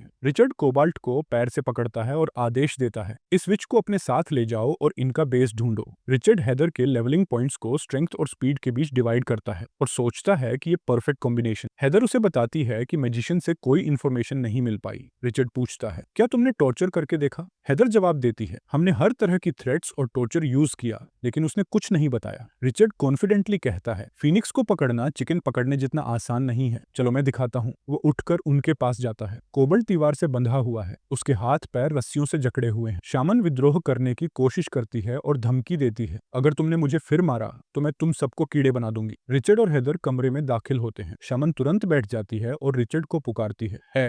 पोम्पेयन से बात करते हुए वो कहती है, अपने सबॉर्डिनेट्स को कंट्रोल करो जो मेरी रिस्पेक्ट नहीं करते। रिचर्ड हल्की सी मुस्कान के साथ फिर से उसे हे कहकर बुलाता है और उसके बेस का लोकेशन जानने की डिमांड करता है। विच गुस्से में चिल्लाते हुए कहती है, मैंने पहले ही बता दिया है कि मैं कुछ नहीं कहूंगी और मेरे अंदर एक ड्रैगन का खून है। उसकी बात पूरी होने से पहले ही रिचर्ड उसके चेहरे पर जोरदार पंच मारता है, जिससे वो दूर जाकर गिरती है। हेदर उसके सडन एक्शन से शॉक्ड रह जाती है। रिचर्ड फिर शमन को उठाता है और दोबारा पूछता है, तुम्हारा बेस कहाँ है? शमन जल्दी से जवाब देती है, माउंटेन्स में है, 200 मील दूर। रिचर्ड फिर पूछता है, तुम्हारे ट्राइब में कितने वॉरियर्स बचे हैं? शमन तुरंत जवाब देती है, कोई नहीं, सब हार चुके हैं। रिचर्ड उसे धमकी देते हुए कहता है, अगर तुम झूठ बोल रही हो तो तुम्हारे दांत तोड़ दूंगा। शमन डर के मारे कहती है, मैं सच बोल रही हूँ, सारे सोल्जर्स युद्ध में मारे गए, अब बस बूढ़ी औरतें और बच्चे बचे हैं। रिचर्ड फिर पूछता है, तुम्हें कितने स्पेल्स आते हैं? शामन लगभग रोते हुए वाइड आइज से कहती है, बहुत सारे शामन्स जंगल में हैं। मेरे अंदर रेड ड्रैगन का खून है और मैंने फायर मैजिक पूरी तरह से मास्टर कर लिया है। वो आगे जोड़ती है, मिनोटोर शामन्स अर्थ के एलिमेंट्स को कंट्रोल कर सकते हैं, एवलांचेस बना सकते हैं और जमीन को नष्ट कर सकते हैं। ट्रोल शामन्स पेड़ों और पौधों को कंट्रोल कर सकते हैं, जिससे सभी लिविंग थिंग्स खत्म हो जाते हैं। रिचर्ड सोचता है, विल्डरनेस तो मेरी एक्सपेक्टेशन से कहीं ज्यादा डेंजरस है। वो हेदर को बुलाता है और कहता है, गुंथर को ढूंढो और एक अटैक प्लान बनाओ। बारबेरियन पूछता है, कोबल्ट और विच का क्या करें? रिचर्ड कहता है, ये दोनों बेकार हैं, इन्हें माउंटेन के पीछे दफना दो। शामन जल्दी से प्रोटेस्ट करती है, मैं अभी भी यूजफुल हूँ, मैं तुम्हारी मदद कर सकती हूँ। रिचर्ड पूछता है, तुम हमारी कैसे मदद करोगी? शामन जवाब देती है, जब मैं हाईलैंड फोर्ट्रेस आई थी, मैंने 2 जायंट मॉन्स्टर्स देखे थे जिनमें शामन की यूनिक एबिलिटीज थी। मैं उन्हें ट्रेन कर सकती हूँ और उन्हें पावरफुल अनप्रेडिक्टेबल शामन्स बना सकती हूँ, जिनके पास एंडलेस माना होगा। 2 दिन बाद रिचर्ड का प्लान होता है कि हाईलैंड फोर्ट्रेस को पूरी तरह से डेमोलिश कर दे। वो सारे स्लेव्स जो वापस लाए गए थे दिन रात मेहनत कर रहे हैं ताकि इसे फिर से बनाया जा सके। हीथर पूछती है, तुम्हारा अगला प्लान क्या है? रिचर्ड समझाता है, डेमोलिशन के बाद हम डिफेंसिव स्ट्रक्चर्स बनाएंगे और ग्रेनाइट से फाउंडेशन को मजबूत करेंगे ताकि फोर्ट्रेस इस बार और भी ज्यादा स्ट्रांग और अनब्रेकेबल बन जाए। रिचर्ड डिटर्मिन्ड है कि इस बार फोर्ट्रेस जंगल का सबसे फॉर्मिडेबल और अनब्रेकेबल किला बनेगा। वो हेदर को एक नया मिशन देता है, तुम एक छोटी सी टीम लेकर उस एनिमी बेस को स्काउट करो जिसके बारे में शामन ने बताया था और कंफर्म करो कि उसकी बातें सच हैं या नहीं। हेदर पूछती है, अगर दुश्मन फोर्सेस दिखें तो उन्हें खत्म कर दूं? रिचर्ड साफ कहता है, नहीं, तुम्हें बस इंफॉर्मेशन इकट्ठी करनी है। वो जोड़ता है, वहां ज्यादातर बूढ़ी औरतें, कमजोर लोग और बच्चे होंगे, इसलिए तुम्हें और सेंटोर्स को फास्ट और एफिशिएंट रहना होगा। हेदर सहमत होकर कहती है, 2 दिन पहले मुझे ऐसा लगा जैसे हवा मेरे कदमों के नीचे थी, जैसे वो मुझे आगे बढ़ने के लिए इंस्पायर कर रही हो। वो भरोसा दिलाती है कि वो टीम को लीड करेगी और जल्द ही रिपोर्ट लेकर लौटेगी। रिचर्ड उसे सतर्क रहने और अपनी टीम की सुरक्षा सुनिश्चित करने की सलाह देता है। हेदर को उसके मिशन पर भेजने के बाद रिचर्ड जाता है बैक माउंटेन पर ट्रोल्स के ट्रेनिंग प्रोग्रेस को चेक करने के लिए। वो वो देखता है कि ट्रोल्स अपनी मैजिकल पोटेंशियल को अनलॉक नहीं कर पा रहे। रिचर्ड सोचता है शायद इनकी ट्रेनिंग अभी तक सही तरीके से नहीं हुई है। शामन महसूस करती है कि रिचर्ड उसकी असली शक्ति से अनजान है, इसलिए शामन एक स्पेल कास्ट करती है। जादू तुरंत ट्रोल्स को अलर्ट कर देता है, जिससे उनमें से एक अपनी काउंटर स्किल को एक्टिवेट कर देता है। शामन रिचर्ड को इन्फॉर्म करती है एक ट्रोल ने stone skin art skill activate कर लिया है। वो जोड़ती है हिट से बचने के लिए ट्रोल ने एक और एबिलिटी डेवलप की है, वो अब इनविजिबल हो सकता है। शामन समझाती है कि शामन की शक्ति टाइम, प्लेस और रिलेशनशिप्स के बीच हार्मनी पर निर्भर करती है। इसी वजह से दूसरा ट्रोल अभी तक कोई स्पेशल स्किल एक्टिवेट नहीं कर पाया। रिचर्ड सोचता है इनविजिबिलिटी थोड़ी कमजोर एबिलिटी लगती है, लेकिन कम से कम ये एक मैजिकल स्किल तो है। तभी एनी पीछे से रिचर्ड को बुलाती है। रिचर्ड पूछता है क्या तुम कोरिन सिटी से सेफली लौट आई? एनी जवाब देती है हम कुछ गुड्स को डार्विनियन ट्राइब के साथ ट्रेड करने के लिए ले जा रहे थे और रास्ते में तुम्हें मिल गए। रिचर्ड कार्ट के पास जाता है और उसमें भरे सामान को इंस्पेक्ट करता है। वो देखता है कि कार्ट में ढेर सारा कोल है। रिचर्ड पूछता है इतना सारा कोल क्यों? एनी समझाती है हम इसे ड्वार्व्स के साथ ट्रेड करते हैं, बदले में हमें गोल्ड कॉइन्स और फर मिलते हैं। रिचर्ड फिर पूछता है ड्वार्व्स को इतनी जरूरत कोल की क्यों है? एनी जवाब देती है पिछले साल ड्वार्व्स ने लेक बयू में एक आयरन ओर वेन डिस्कवर किया था, जो हाई माउंटेन फोर्ट्रेस से 150 मील पश्चिम में है। वो लोग बड़ी मात्रा में कोल खरीद रहे थे। उसी मोमेंट रिचर्ड को अचानक कोरिन सिटी के लॉर्ड से एक लेटर मिला, जिसमें सभी नोबल्स को आदेश दिया गया था कि जो भी अपनी टेरिटरीज बाहर एक्सपैंड कर रहे हैं वो तुरंत शहर वापस लौट आई। तभी हैदर दौड़ती हुई आई। उसके चेहरे पर परेशानी साफ दिख रही थी। रिचर्ड उसके जल्दी लौटने से हैरान था, क्योंकि वो तो 400 मील दूर के शमन ट्राइब्स के मिशन पर गई थी। उसे डर हुआ कि शायद हैदर को रास्ते में कोई चोट लगी हो या हमला हुआ हो। हैदर ने रिपोर्ट किया कि जैकल और शमन्स ट्राइब में कोई इमीडिएट खतरा नहीं था, लेकिन रास्ते में कुछ घायल सोल्जर्स जरूर मिले। वापस आते समय उन्होंने एक ड्वार्फ विलेज को पार किया और वहां जमीन पर बिखरे पड़े ढेर सारे ड्वार्फ कॉर्प्सेस देखे। जब वो सोच रहे थे कि इतना ब्रूटल अटैक किसने किया होगा, तभी उनके सामने एक बड़ा काला सा फिगर दिखाई दिया। रिचर्ड ने बिना हिचकिचाए पहचान लिया कि अटैकर्स बैन। हैदर हैरान होकर पूछती है तुम्हें कैसे पता चला? रिचर्ड ने समझाया कोरिन सिटी के लॉर्ड के लेटर में लिखा था कि साउथ की तरफ एक बड़ी वेव ऑफ बारमैन देखी गई है, जिससे कई नोबल्स खतरे में हैं। लेकिन रिचर्ड, जो एक प्राउड वॉरियर था, कावर्ड की तरह भागने का इरादा नहीं रखता था। उसने गंथर और बाकी साथियों को आदेश दिया कि वो आराम करें और आने वाले खतरे के लिए तैयार रहें। फिर रिचर्ड ने एनी की तरफ देखा और कहा तुम्हारा ड्वार्व्स के साथ बिजनेस अभी खत्म नहीं हुआ लगता। उसने सुझाव दिया कि एनी को कोल उसे सौंप देना चाहिए। एनी थोड़ा कंफ्यूज्ड हो गई, लेकिन रिचर्ड ने तुरंत साफ किया कि उसे वो कोल चाहिए, क्योंकि उसने एक फैक्ट्री बनाई है और अपने फोर्ट्रेस के लिए खुद के वेपन्स बना रहा है। रिचर्ड ने जोर देकर कहा कि उन्हें एक स्टेडी सप्लाई ऑफ वेपन्स की जरूरत है, ताकि किसी भी अनजान दुश्मन का सामना किया जा सके। इसके बाद रिचर्ड ने गुंथर से पूछा कि वो जो वेपन बनाने का आदेश दिया था वो तैयार हुआ या नहीं। गुंथर ने कंफर्म किया कि वो वेपन रिचर्ड के स्पेसिफिकेशंस के मुताबिक तैयार कर लिया गया है। रिचर्ड ने उस पर से पर्दा हटाया और सबके सामने एक मैसिव फ्लेमिंग कैनन दिखाया। उसने बताया कि ऐसा हथियार सिर्फ उसके असली होमलैंड में ही मौजूद है। एनी और शामन दोनों एडवांस टेक्नोलॉजी को देखकर दंग रह गए। जैसे जैसे रात हुई, रिचर्ड और उसकी टीम ड्वार्फ विलेज पहुंची। वहां जमीन पर फिर से कॉर्प्सेस बिखरे हुए थे और बैन के फुटप्रिंट साफ दिख रहे थे। हैदर कांप उठी, क्योंकि उसे याद आया कि बैन बहुत बड़ी संख्या में आए थे और वो बस भाग कर ही जान बचा पाए थे। रिचर्ड ने सोचा अगर मैंने सेंटोर ट्राइब की स्पीड एट्रीब्यूट को अपग्रेड नहीं किया होता तो शायद हम जिंदा नहीं बचते। रिचर्ड ने अपने लोगों को आदेश दिया कि वो आस-पास के इलाके में कोई भी यूजफुल चीज ढूंढें, लेकिन वो खाली हाथ लो। एनी ने शांति से खड़े होकर कहा बैन एक वायलेंट और ग्रीडी रेस, वो कभी भी कोई कीमती चीज पीछे नहीं छोड़ते। रिचर्ड ने डिसएग्रीमेंट जताया और कहा कि वैल्यू हर इंसान के लिए अलग हो सकती। अचानक रिचर्ड की नजर एक जार पर पड़ी, जिसमें काला लिक्विड भरा हुआ था। ध्यान से देखने पर उसने पहचाना कि वो सोया सॉस। ऐसा लग रहा था कि बैन को सोया सॉस की वैल्यू का अंदाजा नहीं था। एनी ने उत्सुकता से पूछा इसमें इतना खास क्या है? रिचर्ड हंसते हुए बोला अगर हम इसे कोरिन सिटी लेकर जाए तो एक रेस्टोरेंट खोल सकते हैं और ढेर सारा पैसा कमा सकते। उसकी एंटरप्रेन्योरियल स्पिरिट देखकर एनी भी इंप्रेस हो गई, जो खुद एक सीजन्ड मर्चेंट। बाद में रिचर्ड ने डिसाइड किया कि वो रात वहीं कैंप लगाएं। रूडो ने अपने पिता से पूछा हम यहाँ क्यों रुक रहे हैं जब हम बस दुश्मनों की जानकारी लेने आए थे? रिचर्ड ने जवाब दिया हम तब तक नहीं जाएंगे जब तक कि हम बारमैन को खुद देख नहीं लेते। एक्सपेडिशन के दौरान एनी थोड़ी वरीड दिख रही। उसे शक था कि बेयरमैन और ड्वार्व्स के बीच किसी कॉन्फ्लिक्ट की वजह से लड़ाई चल रही है और उसने सुझाव दिया कि इसमें शामिल न होना ही बेहतर रहेगा। लेकिन वो समझ नहीं पाई कि रिचर्ड क्यों इस युद्ध में दिलचस्पी ले रहा था। रिचर्ड ने समझाया अगर तुम्हें ये सिचुएशन समझ में आ रही है तो तुम्हें ये भी समझना चाहिए कि बैन ने ये युद्ध क्यों शुरू किया है। एनी को जल्दी ही एहसास हुआ कि दोनों ट्राइब्स शायद आयरन माइन के कंट्रोल के लिए लड़ रहे हैं। जब दुनिया में प्रिमिटिव वेपन्स का राज होता है तब रिसोर्सेज पर कब्जा करने वाला ही सबसे पावरफुल बन जाता है। रिचर्ड ने कहा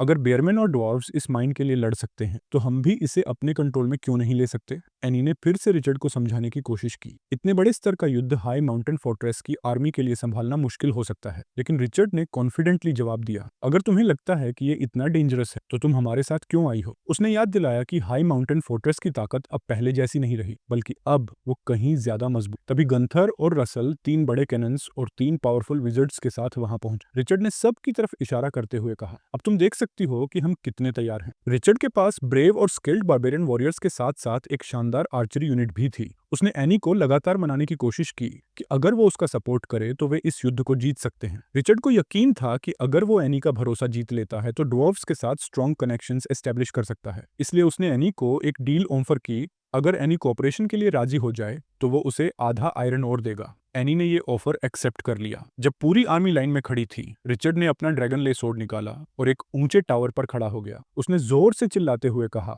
ये बैटल सिर्फ हाई माउंटेन फोर्ट्रेस के लिए नहीं है, बल्कि हमारे खुद के लिए भी है। हमें एक ऐसी शक्ति बनना है जो दुश्मनों को कुचल सके। उसके शब्दों ने सोल्जर्स के दिलों में एक जबरदस्त जोश भर दी। अब वे पूरी तरह से तैयार थे। रात के अंधेरे में रिचर्ड ने अपनी आर्मी को ड्वार्फ के कासल की ओर लीड किया। उसका प्लान था कि वो पहला हमला करेगा, लेकिन वहां पहले ही एक ग्रुप ऑफ रैबिट फोक पहुंच चुका था। रिचर्ड ने तुरंत अपने लोगों को छिपने का आदेश दिया और देखा कि वो रैबिट्स कैसे कासल पर हमला कर रहे थे। उसे हैरानी हुई कि रैबिट फोक आखिर ड्वार्व्स और बेयरमैन के युद्ध में क्यों शामिल। एनी ने समझाया, ये रैबिट्स बारमैन के वेसल्स हैं। गुंथर ने बताया कि पावरफुल रेसेस अक्सर कमजोर रेसेस को वेसल्स बना लेती और उनसे छोटे मोटे काम करवाती। रिचर्ड इस बात से चौंक गया और पूछा, ये बात पहले क्यों नहीं बताई? वो हंसते हुए बोले, हमें लगा नहीं था कि एक लॉर्ड को ये नहीं पता होगा। थोड़ा शर्मिंदा महसूस करते हुए रिचर्ड ने पास खड़ी छोटी सी शमन के सिर पर हल्की थपकी दी और हंसते हुए बोला, अब झुक जाओ। इस बीच रैबिट्स दीवार पर चढ़ चुके थे और ड्वार्वन गार्ड्स को पता भी नहीं चला। जल्द ही उन्होंने अपर हैंड हासिल कर लिया और एक फाइनल असॉल्ट लॉन्च किया। गार्ड्स चिल्लाए,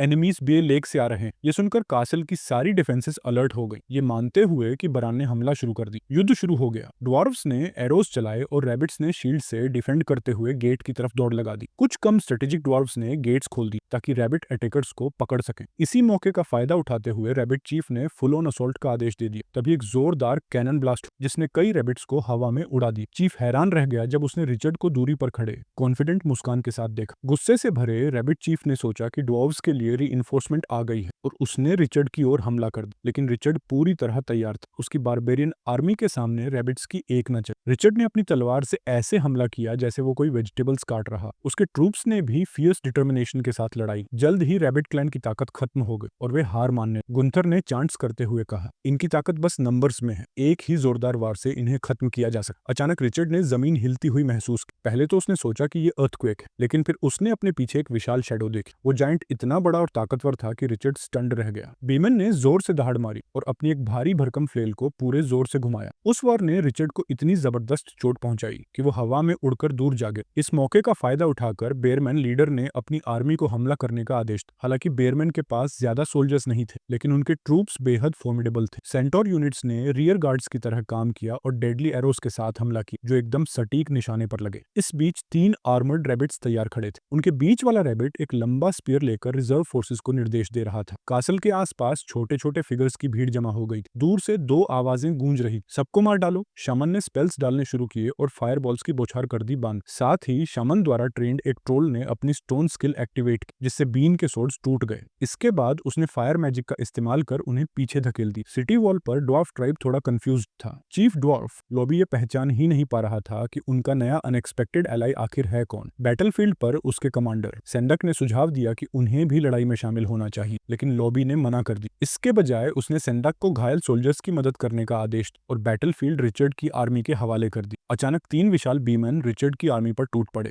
रिचर्ड ने अपनी ताकत दिखाने के लिए सिस्टम एक्टिवेट की और एक जबरदस्त स्वर्लिंग एनर्जी को अनलीश किया, जिसने सामने के सारे बीस्ट्स को चकित कर दिया। उस एनर्जी के जोर से चारों तरफ के रैबिट फोल्क उड़ गए। अब रिचर्ड और बीस्ट आमने सामने, लड़ाई के लिए पूरी तरह तैयार। रिचर्ड ने अपनी तलवार से एक बीस्ट पर हमला किया, लेकिन वो बीस्ट बेहद तेज था और उसने आसानी से उस वॉर को ब्लॉक कर लिया। रिचर्ड ने बीस्ट की इमेंस ताकत को पहचानते हुए उसे मेटल चेन से बांध दिया। उसने तुरंत अपनी skill vault of heaven activate की और लाइटनिंग स्पीड से एक ही डेवास्टेटिंग ब्लो में बीस्ट को 2 टुकड़ों में काट डाला। ये बैटल उसके लिए एकदम पीस ऑफ केक था। Thanks to his unbeatable system. दूसरी तरफ गुंथर एक बीन पर जोरदार हमला करते हुए चिल्लाए। दोनों के बीच क्लैश बहुत ही फियर्स था। बैन ने अपनी मैसिव सोर्ड से वार की, जिसे गुंथर ने मुश्किल से ब्लॉक किया, लेकिन बैन ने एक पावरफुल ब्लो लगाया जिससे वो हवा में उड़ती हुई जमीन पर जा गिरी। ये देखकर रसल खुद को रोक नहीं पाया और अपना डबल ब्लेडेड एक्स बी मैन पर फेंका, लेकिन उसका वेपन उसे जरा भी नुकसान नहीं पहुंचा। अचानक एक तेज रोशनी हवा में चमकी और बैन का सिर धड़ से अलग हो गया। ये रिचर्ड था, जिसने ट्रोल्स के इनविंसिबल आर्टिफैक्ट का इस्तेमाल करके ये हमला किया था। सभी लोग जल्दी से गंथर की हालत देखने दौड़े।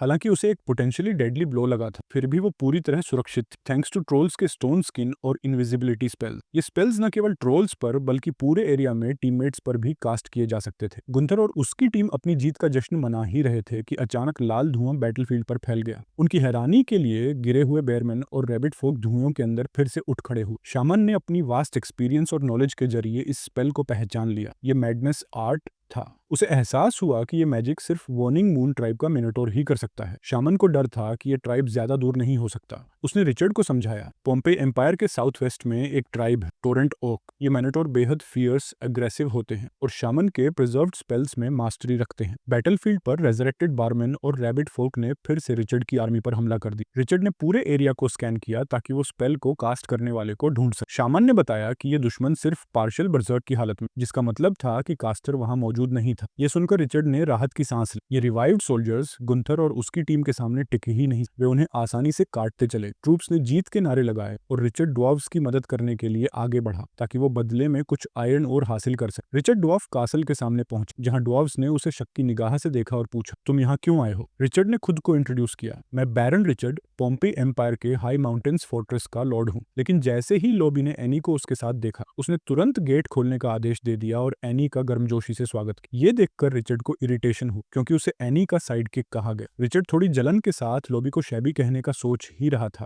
कि एनी ने समझाया, लॉर्ड रिचर्ड तुम्हारी मदद के लिए आए हैं। लोबी ने जवाब दिया, भगवान का शुक्र है कि उसने हमें बचाया। ये सुनकर रिचर्ड और चिढ़ गया क्योंकि उसे लगा कि ड्वार्फ्स को भगवान का नहीं बल्कि उसका धन्यवाद करना चाहिए था। कासल के अंदर पहुंचने के बाद लोबी ने माना, मुझे उम्मीद नहीं थी कि तुम लोग समय पर पहुंचोगे। एनी ने बताया कि उन्होंने और लॉर्ड रिचर्ड ने बीन के इन्वेजन प्लान के बारे में जाना था, इसलिए वे मदद के लिए जल्दी आ गए। लोबी ने आंसू भरी आंखों से स्वीकार की, अगर तुम नहीं आते तो हमारी पूरी आर्मी खत्म हो जाती। लोबी की ये हालत देखकर रिचर्ड अपनी हंसी नहीं रोक सका। लोबी को लगा कि रिचर्ड उसका मजाक उड़ा रहा है, तो उसने गुस्से से उसकी ओर देखा। रिचर्ड ने ऑकवर्ड तरीके से सफाई देने की कोशिश, नहीं मैं हंस नहीं रहा। तब एनी ने बीच में आकर कहा, लॉर्ड रिचर्ड पोम्पे के एक फेमस वॉरियर हैं जो ड्वार्फ फोर्ट्रेस की मदद के लिए सच्ची नीयत से आए हैं। ये सुनकर लोबी ने सोचा कि शायद रिचर्ड के पास काफी शक्तिशाली एबिलिटीज होंगी, लेकिन स्केप्टिकल होते हुए लोबी ने पूछा, अगर तुम इतने फेमस वॉरियर हो तो तुम्हें इतनी शोहरत कैसे मिली? रिचर्ड ने स्लाई स्माइल के साथ जवाब दिया, मेरे साथियों ने मुझे बैटल में काफी मदद की। एनी ने धीरे से रिचर्ड के कान में फुसफुसाया, बस करो लॉर्ड रिचर्ड। फिर एनी ने लोबी से पूछा, अब आगे के हमलों से निपटने के लिए तुम्हारी क्या योजना है? लोबी जो थक चुका था बोला,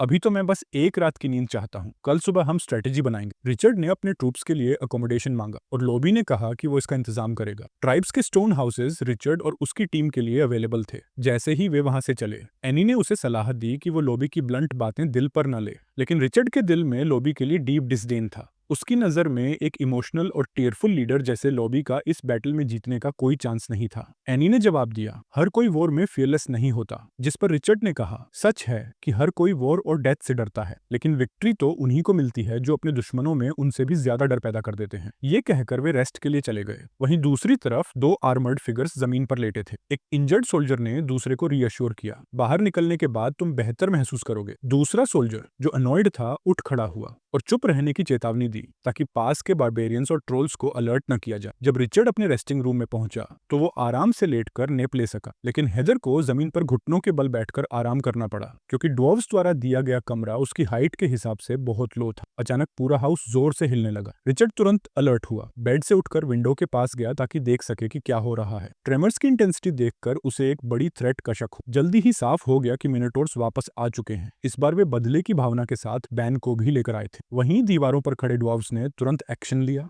अपने हॉर्न्स उठाए और अलार्म बजा दी। कुछ ही देर में एक बड़ी आर्मी सी गेट के सामने इकट्ठा हो गई। जब रिचर्ड और उसकी टीम ड्वार्व्स के सामने खड़े हुए तो वो ड्वार्वन आर्मी में अभी भी उनके लिए बची हुई रिजेंटमेंट को महसूस कर सकता था। आखिरकार कासल में रिचर्ड ने उनका मजाक उड़ाया था, लेकिन लॉबी ने बोल्ड होकर जवाब दिया, वार्निंग मून ट्राइब और मिनोटोर्स पूरी ताकत के साथ आ रहे हैं, हमें अपनी ट्राइब के लिए जान जोखिम में डालनी हो। लॉबी के कमांडर सेंडक ने भी ऑर्क्स के खिलाफ अटैक करने से पहले उन्हें डिवाइड करने की योजना साझा की। उसने बताया कि उनकी छोटी हाइट के कारण दुश्मनों को उन पर हमला करने के लिए झुकना पड़ेगा, जिससे ड्वार्व्स को नेचुरल एडवांटेज मिलेगा। लेकिन प्राउड ड्वार्वन आर्मी ने रिचर्ड और उसकी टीम को लीड लेने से साफ इनकार कर दी। डिटर्मिन्ड और कॉन्फिडेंट होकर वे खुद ही दुश्मनों का सामना करने के लिए आगे बढ़ गए। ड्वार्व्स के इस जिद्दी प्राइड को देखकर रिचर्ड बस मुस्कुराया और उन्हें उनके तरीके से काम करने दी। गुंथर ने हेदर की हाइट को लेकर मजाक किया, सावधान रहो, ओक्स तुम्हें मिस नहीं करेंगे। हेदर ने हंसते हुए जवाब दिया, मैं इतनी छोटी भी नहीं हूँ। अचानक हैवी रेन गिरने लगी। सोल्जर्स डरने लगे कि कहीं फियर्स मिनोटोर सिटी को ब्रीच न कर दें।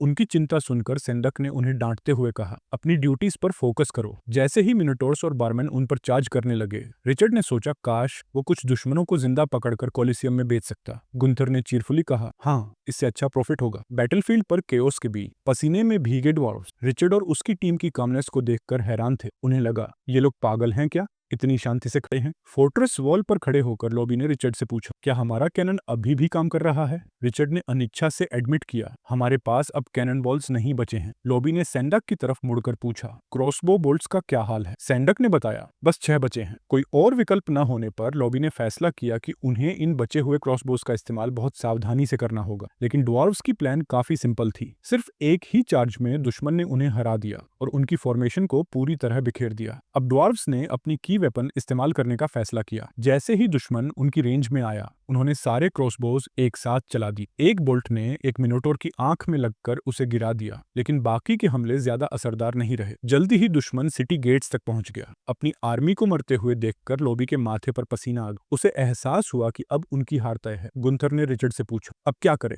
रिचर्ड ने गंभीरता से जवाब दिया, मिनोटोर्स पागल हो चुके हैं, इन्हें संभालना मुश्किल है। उसने गुंथर की तरफ देखा और पूछा, इतने समय से तुम्हारी मैजिक टीम क्यों नहीं दिख रही? गुंथर ने बताया कि शामन ने खतरे को भांपते ही भागने की कोशिश की थी, लेकिन उसे पकड़ लिया गया था। रिचर्ड ने गुस्से में आकर शामन का हाथ पकड़ा और चिल्लाया, इतने क्रूशल मोमेंट पर भागने की हिम्मत कैसे हुई? उसने उसे डिस्ग्रेस कहा और याद दिलाया, भले ही दुश्मन के पास मैडनेस आर्ट हो, तुम्हारे पास अभी भी ब्लड थर्स्टी मैजिक है। लॉबी ने जैसे ही ब्लड थर्स्टी मैजिक का नाम सुना, वो इसे अपनी आखिरी उम्मीद मान बैठा और शामन से कहा, इसे इस्तेमाल करो। रिचर्ड ने लॉबी की बात को पूरी तरह इग्नोर कर दिया और इंस्टेड शामन को ऑर्डर दिया कि वो रैम्पेजिंग मिनोटोर्स पर ब्लड थर्स्टी मैजिक का स्पेल डाले। इस कमांड से सब शॉक थे और लॉबी को यकीन था कि रिचर्ड का दिमाग खराब हो चुका है। लेकिन रिचर्ड ने बस एक मिस्टीरियस सी नजर डाली और लॉबी से कहा, बकवास बंद करो और मेरे ऑर्डर्स को फॉलो करो। शामन के पास कोई ऑप्शन नहीं था, तो उसने मजबूरी में कमांड माना। उसने पहले से ही फ्रेंजिड मिनोटोर्स को ब्लड थर्स्टी मैजिक से इन्फ्यूज कर दी। जब शामन ने इसका असर देखा तो उसे पूरा यकीन हो गया कि रिचर्ड सच में पागल हो चुका है। शामन ने एक पावरफुल पोज लिया और एक ग्लोइंग ओरा ने उसे पूरी तरह से घेर लिया। रिचर्ड ने उसे जल्दी स्पेल कास्ट करने के लिए कहा। ओरा धीरे धीरे मिनोटोर्स के ऊपर मटेरियलाइज होने लगी और फिर उन्हें चारों तरफ से घेर लिया। मिनोटोर्स को एक अचानक से सर्ज होती हुई एनर्जी महसूस होने लगी। जब मिनोटोर्स अचानक रुक गए तो पास के ड्वार्फ सोल्जर्स ने मौके का फायदा उठाकर भागने की कोशिश की, लेकिन अब मिनोटोर्स पूरी तरह से बर्जक हो चुके थे और उनकी हालत देखकर सबको डर लगने लगा। शामन भागने की कोशिश करने लगी, लेकिन रिचर्ड ने उसे पकड़ लिया और गुस्से में कहा, अपनी आंखें खोलो और ध्यान से देखो। अब मिनोटोर्स जो कि ब्लड थर्स्टी मैजिक से इन्फ्यूज थे, पहले से भी ज्यादा अग्रेसिव लग रहे थे। रिचर्ड ने एक्सप्लेन किया, जितना बड़ा क्रीचर होगा उसके दिल पर उतना ही ज्यादा स्ट्रेन पड़ेगा। उसने जानबूझकर इन दो स्पेल्स को कंबाइन किया था ताकि मिनोटोर्स के दिल पर इतना दबाव डाला जा सके कि वो अपनी लिमिट्स को पार कर दे। जैसे ही उनके दिल पर बर्डन ज्यादा हुआ, मिनोटोर्स एक एक करके गिरने लगे। सब लोग इस नतीजे को देखकर स्टन्ड थे, लेकिन रिचर्ड ने काम रहते हुए 3 जायंट मिनोटोर्स को मारने के लिए 600 एक्सपीरियंस पॉइंट्स और कॉइन्स हासिल कर लिए। बाकी लोग अभी भी हैरान थे और उन्होंने पूछा, तुमने ये किया कैसे? रिचर्ड ने समझाया, हर चीज के अपने रूल्स होते हैं। मिनोटोर्स पावरफुल वॉरियर्स, लेकिन उनकी भी लिमिट्स। उनकी ताकत उनके मैडनेस से आती थी, जो उनके दिल पर इमेंस स्ट्रेन डालता था। ब्लड थर्स्टी मैजिक ने बस आखिरी चोट दी और उनकी ताकत को उनके ही खिलाफ मोड़ दी। लॉबी को अब सब समझ में आ गया। वो एक्साइटेड होकर बोला, इस मैजिक ने मिनोटोर्स की इंटरनल एनर्जी को उनके शरीर की लिमिट से ज्यादा बढ़ा दिया और इसने एक डेडली कंडीशन ट्रिगर कर दी। सीधे शब्दों में कहें तो रिचर्ड ने मिनोटोर्स के खुद के पावरफुल बॉडीज को उनके खिलाफ वेपन की तरह इस्तेमाल किया था। रिचर्ड पहले ही मैडनेस आर्ट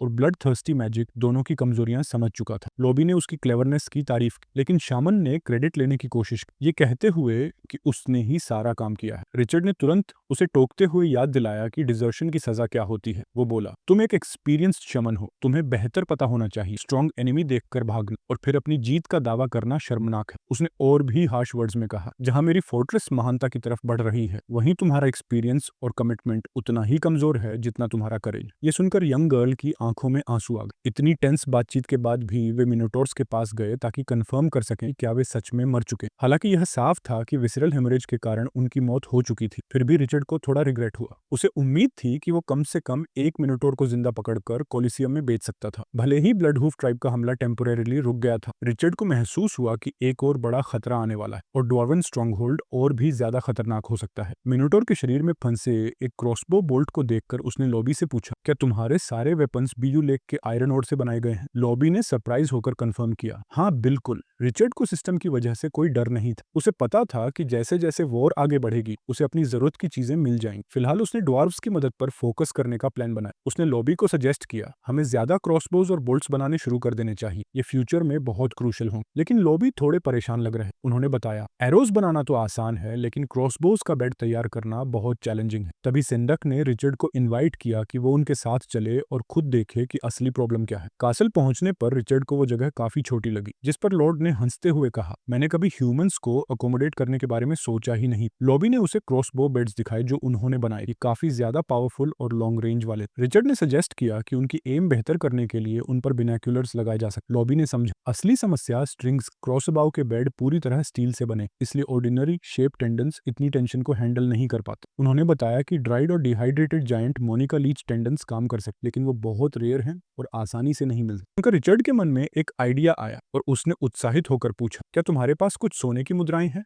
लॉबी थोड़े पजल्ड होकर बोला, क्या तुम मोनिका लीचेस बेचने का प्लान बना रहे हो? रिचर्ड ने हल्की सी शर्मिंदगी के साथ एडमिट किया, नहीं, मेरे पास ऐसा कोई प्लान नहीं। लॉबी मन ही मन उसे कोसते हुए सोचने लगा, ये रिचर्ड तो बड़ी बड़ी बातें करता है, लेकिन काम की चीजें तो होती ही नहीं। सीरियसली क्या डिसअपॉइंटमेंट है। फिर रिचर्ड ने बताया, सेंचर लोग कोमोटो ड्रैगन टेंडन्स का इस्तेमाल बो स्ट्रिंग्स बनाने के लिए करते हैं। वो बोला, भले ही मैं जायंट लीचेस नहीं खरीद सकता, लेकिन सिस्टम मॉल से उनके सब्स्टिट्यूट्स जरूर खरीद सकता हूँ। ये आइडिया सुनकर लॉबी भी एक्साइटेड हो गया और बोला, हाँ ये तो सच में एक ग्रेट प्लान है। रिचर्ड ने कहा कि इस खरीदारी के लिए उसे कुछ सोने के सिक्के की जरूरत होगी। लॉबी ने भरोसा दिलाया, हमारे ट्रेड की वजह से ड्वार्व्स के लिए सोना कोई इशू नहीं। रिचर्ड और भी ज्यादा थ्रिल्ड हो गया और बोला, तो जल्दी से और सोना लेकर आओ। सोल्जर्स जल्दी से गोल्ड ले आए। उनमें से एक ने कमांडर सेंडाक से पूछा, हमें इतने सारे कॉइन्स की जरूरत क्यों है? सेंडाक ने कामली एक्सप्लेन किया, लॉर्ड रिचर्ड इसका इस्तेमाल क्रॉसबो स्ट्रिंग्स खरीदने के लिए करेगा। हालांकि सोल्जर्स आपस में स्पेकुलेट करने लगे, शायद रिचर्ड के और भी मोटिव्स हैं, सिर्फ हमारी मदद के अलावा। एक और सोल्जर ने अग्री किया, हमें उसके आसपास सावधान रहना चाहिए। लेकिन सेंडक ने ऑब्जेक्ट किया और याद दिलाया,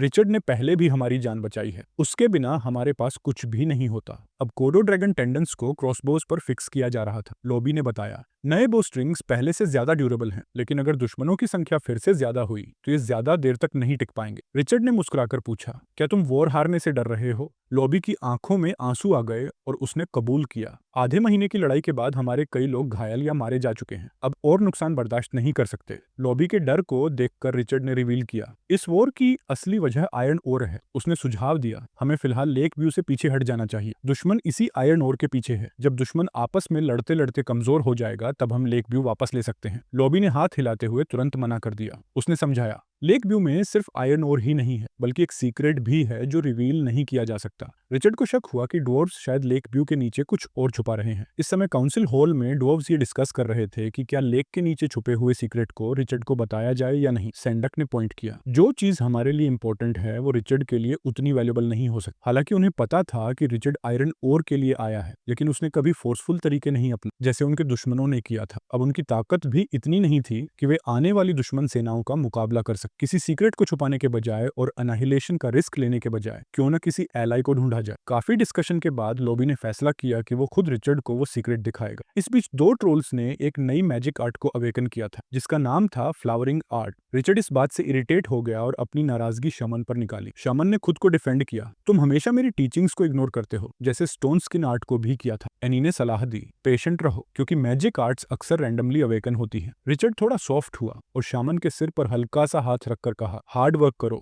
ताकि मेरी सोर्सरर टीम और भी पावरफुल स्पेल्स कास्ट कर सके। फिर रिचर्ड सैंडक के साथ लेक व्यू गया। उन्होंने डाइविंग हेलमेट्स पहने और लेक के नीचे उतरे। रिचर्ड तब स्टन्ड रह गया जब उसने देखा कि मोटी आयरन चेन्स एक एंशिएंट और इनॉर्मस फिगर के चारों ओर लिपटी हुई थी। वो था एक टाइटन जायंट। रिचर्ड को एहसास हुआ कि ड्वार्फ्स ने आयरन ओर माइन को एक कवर के तौर पर इस्तेमाल किया था ताकि इस सीक्रेट को छुपाया जा सके। ग्रुप धीरे धीरे उस जायंट की तरफ तैरा जिसके मैसिव आईज अचानक रेड लाइट से चमकने लगे, जैसे उनकी मौजूदगी को महसूस कर रहे हैं। सतह पर वापस आकर रिचर्ड ने अपना हेलमेट उतारा और बोला, वाटर के नीचे एक एंशिएंट जायंट छुपा हुआ देखकर मैं शॉक में हूँ। लॉबी ने बताया, जब हम आयरन ओर माइन कर रहे थे तब हमें ये टाइटन मिला था। रिचर्ड ने पूछा, तुम अपनी जान जोखिम में डालकर इस जायंट को क्यों बचा रहे? लॉबी हंसते हुए बोला, ये टाइटन कोई ऑर्डिनरी जायंट नहीं है, ये हमारे ड्वार्फ रेस का एंसेस्टर है। रिचर्ड का मुंह डिसबिलीफ में ट्विच कर गया। कैसे कोई जायंट ड्वार्फ्स का प्रोजेनिटर हो सकता है? लॉबी ने स्केप्टिसिज्म देखकर फिर से पानी में छलांग लगा दी। टाइटन की आंखें दोबारा चमक उठी। लॉबी ने समझाया, ये जायंट सोल ड्वार्फ्स के खून को महसूस कर सकता है और लाइट इमिट करता है। लॉबी ने कहा, ये टाइटन हमारा गॉड है। रिचर्ड ने देखा कि रेड लाइट सच में टाइटन के शरीर से निकल रही, जैसे लॉबी ने कहा था। ये उनके कनेक्शन का प्रूफ था कि वे एक एंशिएंट मैजिकल स्पीसीज से जुड़े हुए थे। टाइटन सच में ड्वार्फ से कहीं ज्यादा विशाल और रहस्यमय थे। यहाँ तक कि विशाल ड्रैगन भी जब दुनिया में अफरा तफरी थी, उनकी प्रेजेंस पावर का प्रतीक थी। इसमें कोई डाउट नहीं था कि टाइटन, जो क्रिएशन मैजिक को कंट्रोल करता था, वो ही असली रूलर था, जो अपने रास्ते के हर थ्रेट को खत्म कर देता था। फिर भी कोई भी क्रीचर लाइफ के साइकिल से नहीं बच सकता, जीवन और मृत्यु का। धीरे धीरे हिस्ट्री बदलने लगी और टाइटन्स के लिए सर्वाइवल मुश्किल होता गया। उनकी संख्या कम होती गई जब तक कि वो आखिरकार धरती से गायब नहीं हो गए। रिचर्ड ने सोचा कि जब उन्होंने टाइटन जायंट को डिस्कवर किया तो उन्होंने सीधे पहाड़ को तोड़कर उसे बाहर क्यों नहीं निकाला। लॉबी ने फ्रस्ट्रेशन में एक्सप्लेन किया कि ऐसा नहीं था कि वे ऐसा नहीं करना चाहते थे, बल्कि वे कर ही नहीं सकते थे। आयरन ओर एक यूनिक मैग्नेटिक फील्ड इमिट करता था जो टाइटन की सोल को उसकी आंखों में ट्रैप कर देता था। शुरुआत में टाइटन की रेड लाइट बहुत स्ट्रांग थी, लेकिन जैसे जैसे माइनिंग होती गई वो काफी डिम हो गई। उन्होंने आगे की माइनिंग पर बैन भी लगा दिया था। हालांकि रिचर्ड उनकी इंटेंशन समझ रहा था। उसने क्वेश्चन किया कि क्या वे इस टाइटन को अपनी मृत्यु तक गार्ड करने का इरादा रखते थे। लॉबी ने रिवील किया कि कई सालों की स्टडी के बाद उन्होंने कुछ पैटर्न्स आइडेंटिफाई किए थे। उन्हें पता चला था कि फुल मून की रात में टाइटन की पावर पूरी तरह से एक्टिवेट हो सकती थी। उनके क्लैन के एंशिएंट टेक्स्ट्स के अनुसार ये सोल पावर पास की जा सकती थी। वे फुल मून नाइट्स पर स्पेल्स कास्ट करने की कोशिश कर रहे थे ताकि वे टाइटन्स की पावर इनहेरिट कर सकें। निराशा में लॉबी ने एडमिट किया कि कई अटेम्प्ट्स के बावजूद वे कभी सफल नहीं हुए। एक कमांडर ने लॉबी को इन्फॉर्म किया कि उनके कैलकुलेशंस के अनुसार कल का फुल मून सबसे पावरफुल होगा। उन्हें लगा कि यह स्पेल कास्ट करने और टाइटन्स की पावर इनहेरिट करने का बेस्ट मौका होगा। रिचर्ड को आखिरकार समझ आया कि यह ड्वार्फ्स का ग्रुप लेक व्यू को अपनी जान की कीमत पर भी गार्ड करने के लिए इतना डिटरमिन्ड क्यों था। उसने पूछा कि वे यह इन्फॉर्मेशन उससे क्यों शेयर कर रहे थे। क्या उन्हें डर नहीं था कि वह इस स्पिरिट पावर में इंटरेस्ट ले सकता है। लॉबी ने एक्सप्लेन किया कि यह स्पिरिट पावर टाइटन्स की फाइनल लेगेसी थी। वे ज्यादा डरते थे कि कहीं कोई भी इस पावर को इनहेरिट न करे और यह हमेशा के लिए सील्ड रह जाए। सीनियर कमांडर थोड़े हेजिटेंट होकर बोला कि अगर ड्वार्फ्स इस पावर को इनहेरिट करने में फेल हो गए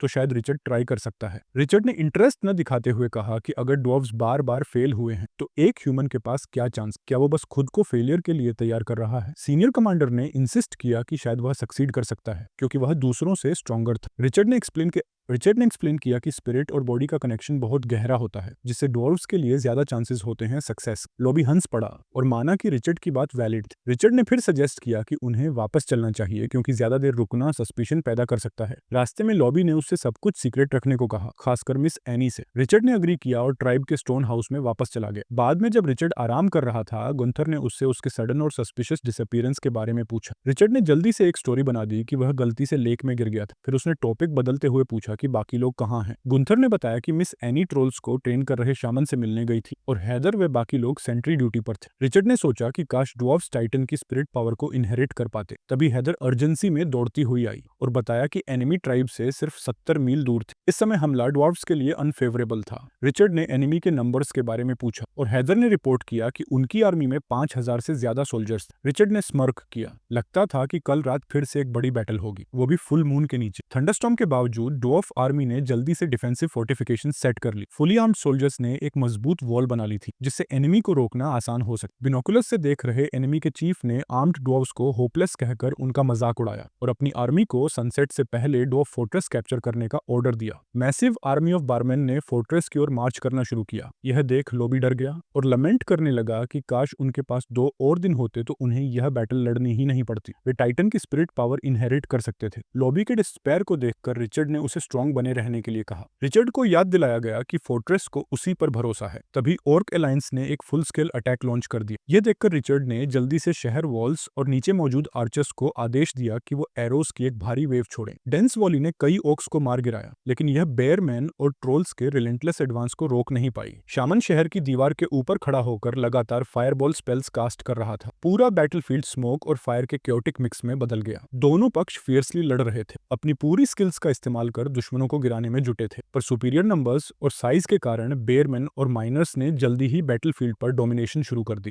रिचर्ड ने सिचुएशन को देखा और तुरंत अपनी तलवार खींच ली। बैटलफील्ड में चार्ज करते हुए एक बेयरमैन का हाथ काट दी और एक टीममेट की जान बचाई, लेकिन इस एक्ट ने बेयर किंग का ध्यान खींच लिया। बेयर किंग ने एक मीटर हैमर उठाया और रिचर्ड पर जोर से हमला किया। रिचर्ड ने अपनी तलवार से ब्लॉक किया, लेकिन ब्लो की ताकत बहुत ज्यादा थी, जिससे उसे चोट आई। यह देखकर बरन सोल्जर्स का मोराल और भी बढ़ गया। रिचर्ड की आंखों में डिटर्मिनेशन की चमक। उसने अपने दांत भींचे और फिर से लड़ाई में कूद पड़ा। बैटल डॉन से डस्क तक जारी रही। बैटलफील्ड लाशों से भर गया था, लेकिन कोई भी हार मानने को तैयार नहीं था। गुंथर ने रिचर्ड को बताया कि दुश्मनों की संख्या बहुत ज्यादा थी और भले ही उन्होंने कई को मार गिराया था, यह खत्म होने का नाम नहीं ले रही थी। रिचर्ड ने सिस्टम पैनल पर नजर डाली। चिंता उसके चेहरे पर साफ झलक रही थी, क्योंकि यह पहली बार था जब उसकी फोर्सेस को इतने बड़े नुकसान का सामना करना पड़ा था। दुश्मनों को लगातार बैटलफील्ड में बढ़ते देख रिचर्ड ने ठंडे दिमाग से रिट्रीट का ऑर्डर दिया, क्योंकि स्थिति बहुत ही गंभीर हो चुकी। अब उनकी एकमात्र उम्मीद थी कि वे कासल को होल्ड करें और दुश्मनों को थका दें जब तक जीत का मौका न मिल जाए। कैसल में स्थिति बहुत ही ग्रिम थी। अनगिनत सोल्जर्स मारे जा चुके थे या घायल थे। उनमें से एक सेंडक भी था जो बैटल में गिर गया था। जब रिचर्ड वहां पहुंचा और देखा कि लॉबी एक कोने में बैठकर कड़वे आंसू बहा रहा था, तो वह गुस्से से भर गया। उसने लॉबी की बियर्ड पकड़कर उसे चीफ होने की जिम्मेदारी निभाने के लिए कहा और सोल्जर्स को रैली करके लड़ाई के लिए तैयार करने का आदेश दिया। लॉबी ने अनिच्छा से कंप्लाई किया। इसी दौरान सेंडक की मौत से एनी परेशान थी, तो उसने रिचर्ड से वॉर की स्थिति के बारे में पूछा। पहले से ही गुस्से में रिचर्ड ने झुंझलाते हुए बताया कि वॉर्निंग मून ट्राइब ने उन्हें पीछे हटने पर मजबूर कर दिया था और अब बैरन लगभग फोर्ट्रेस गेट को तोड़ने के कगार पर थे। हालांकि ट्रोल्स और स्टोनकिन आर्ट ने गेट को रिइंफोर्स किया था, लेकिन दुश्मनों की संख्या इतनी ज्यादा थी कि वे दीवारों पर चढ़ना शुरू कर चुके। स्थिति और खराब तब हो गई जब ओर्क्स भी विनिंग मून के साथ अटैक में शामिल हो गए। ट्रोल्स और शामन्स को बस खड़ा देखकर रिचर्ड गुस्से में अगबबूला हो गया और एक्सप्लेनेशन मांगी। शामन ने समझाया कि हैवी रेन के कारण विजर्ड्स के फायरबॉल स्पेल्स इनइफेक्टिव हो गए। आखिरकार सिटी गेट टूट गया, जिससे एक बड़ा होल बन गया और मिनोटोर्स और बारमैन अंदर घुसने को बेताब थे। गुंथर ने रिचर्ड को बताया कि स्टोनकिन आर्ट फिलहाल मिनोटोर्स को रोक सकता है, लेकिन उन्हें जल्दी ही कोई प्लान बनाना। रिचर्ड ने लॉबी की तरफ देखा और पूछा कि उनके पास कितने सोल्जर्स बचे। लॉबी ने निराशा से जवाब दिया कि अब सिर्फ 100 सोल्जर्स ही बचे। अप्रोचिंग माइनर्स को देखकर रिचर्ड ने ब्लड थर्स्टी डिटर्मिनेशन के साथ मुस्कुराते हुए कहा कि अगर उन्हें यह बैटल जीतनी है तो हर वॉरियर को ऐसे लड़ना होगा जैसे वे एक साथ 10 दुश्मनों से लड़ रहे हैं। रिचर्ड के कमांड पर बारबेरियंस, ड्वार्व्स और सेंटोर्स ने एक साथ charge, aiming to break the enemy's formation. Richard adrenaline से भरे हुए बड़ी संख्या में दुश्मनों को काटता चला। बेयर किंग ने फिर अपने एलीट फोर्सेस को रिचर्ड को टारगेट करने का आदेश दिया। रिचर्ड की सोर्ड पावर से गूंज रही थी और उसने उसे घुमाकर एक ब्लू एनर्जी का व्हर्लविंड समन की, जो दुश्मनों को चीरता हुआ निकल गया। गुंथर अपने बॉस की प्रोग्रेस देखकर हैरान रह गया, लेकिन रिचर्ड के पास फ्लैटरी के लिए समय नहीं था। डिस्पाइट उनके एफर्ट्स, दुश्मन बहुत ज्यादा थे और बेरीन का मर्सिलेस असॉल्ट जारी था। गुंथर को एहसास हुआ कि अगर ऐसा ही चलता रहा तो वे पूरी तरह से खत्म हो जाएंगे। रिचर्ड ने स्थिति की गंभीरता को देखते हुए पीछे मुड़कर शामन को ड्वार्व्स पर ब्लड थर्स्ट कास्ट करने का आदेश दिया, ताकि वे लड़ाई जारी रखने की स्ट्रेंथ पा सके। शामन ने एक अजीब मुद्रा में खड़े होकर एक छोटा सा स्पेल पूरा किया। अचानक आसमान से गोल्डन लाइट सोल्जर्स पर बरसने लगी। रिचर्ड ने तुरंत अपनी सोर्सरी टीम को आदेश दिया कि वे जितनी ज्यादा मैजिक हो सके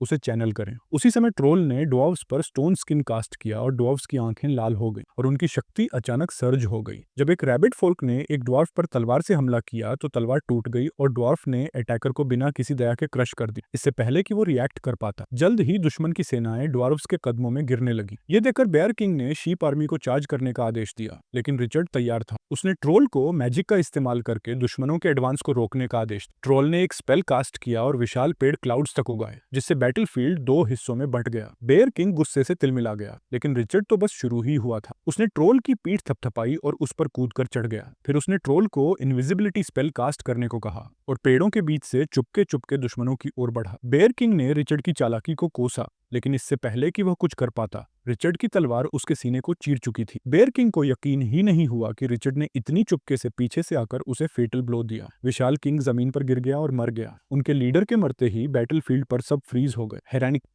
हैरानी से रिचर्ड को घूरते हुए। भीड़ में किसी ने चिल्लाकर कहा, हमारा किंग्स मारा गया, और तुरंत केओस फैल गया। बारबेरियंस ने इस कंफ्यूजन का फायदा उठाया और भागते हुए दुश्मनों को काट डाला। यही मौका था अटैक को और तेज करने का और विक्ट्री को सिक्योर करने। जब वास्ट वेनिंग मून ट्राइब की सेना पैनिक में रिट्रीट करने लगी, तब रिचर्ड को पहली बार राहत महसूस हुई। उसने पुरानी कहावत याद की, सांप का सिर काट दो तो शरीर अपने आप मर जाएगा। फियर्स बैटल के बाद कासल को सफलतापूर्वक डिफेंड किया गया, भले ही इसकी भारी कीमत चुकानी पड़ी। हालांकि इस लड़ाई ने रिचर्ड के सैनिकों को कीमती अनुभव दिया। जैसे ही रिचर्ड अपने सिस्टम पैनल को चेक कर रहा था, लॉबी उसके पास आया, फुल सेरेमोनियल अटायर में अपने सैनिकों के साथ। लॉबी ने रिचर्ड को बताया कि आज की फुल मून नाइट पर वे टाइटन्स की पावर इनहेरिट करने का सेरेमोनी करेंगे। लॉबी ने समझाया कि यह एक once in a lifetime मौका हो सकता है और उन्होंने अपने स्ट्रॉन्गेस्ट सोल्जर को रिचुअल के लिए चुना है। लॉबी को उम्मीद थी कि उनके एंसेस्टर्स आज रात उन्हें ब्लेस करेंगे, क्योंकि यह एक सेंचुरी में सबसे लंबा फुल मून था। जब फुल मून अपने पीक पर पहुंचा, ड्वार्व्स ने लेक में छलांग लगाई और उसका पानी ड्रेन करके सेरेमोनी शुरू। रिचर्ड को इसमें ज्यादा इंटरेस्ट नहीं था, लेकिन क्यूरियोसिटी और लॉबी के साथ पिछले अग्रीमेंट के कारण उसने भी हिस्सा लेने का फैसला किया। ग्रुप पानी के अंदर गया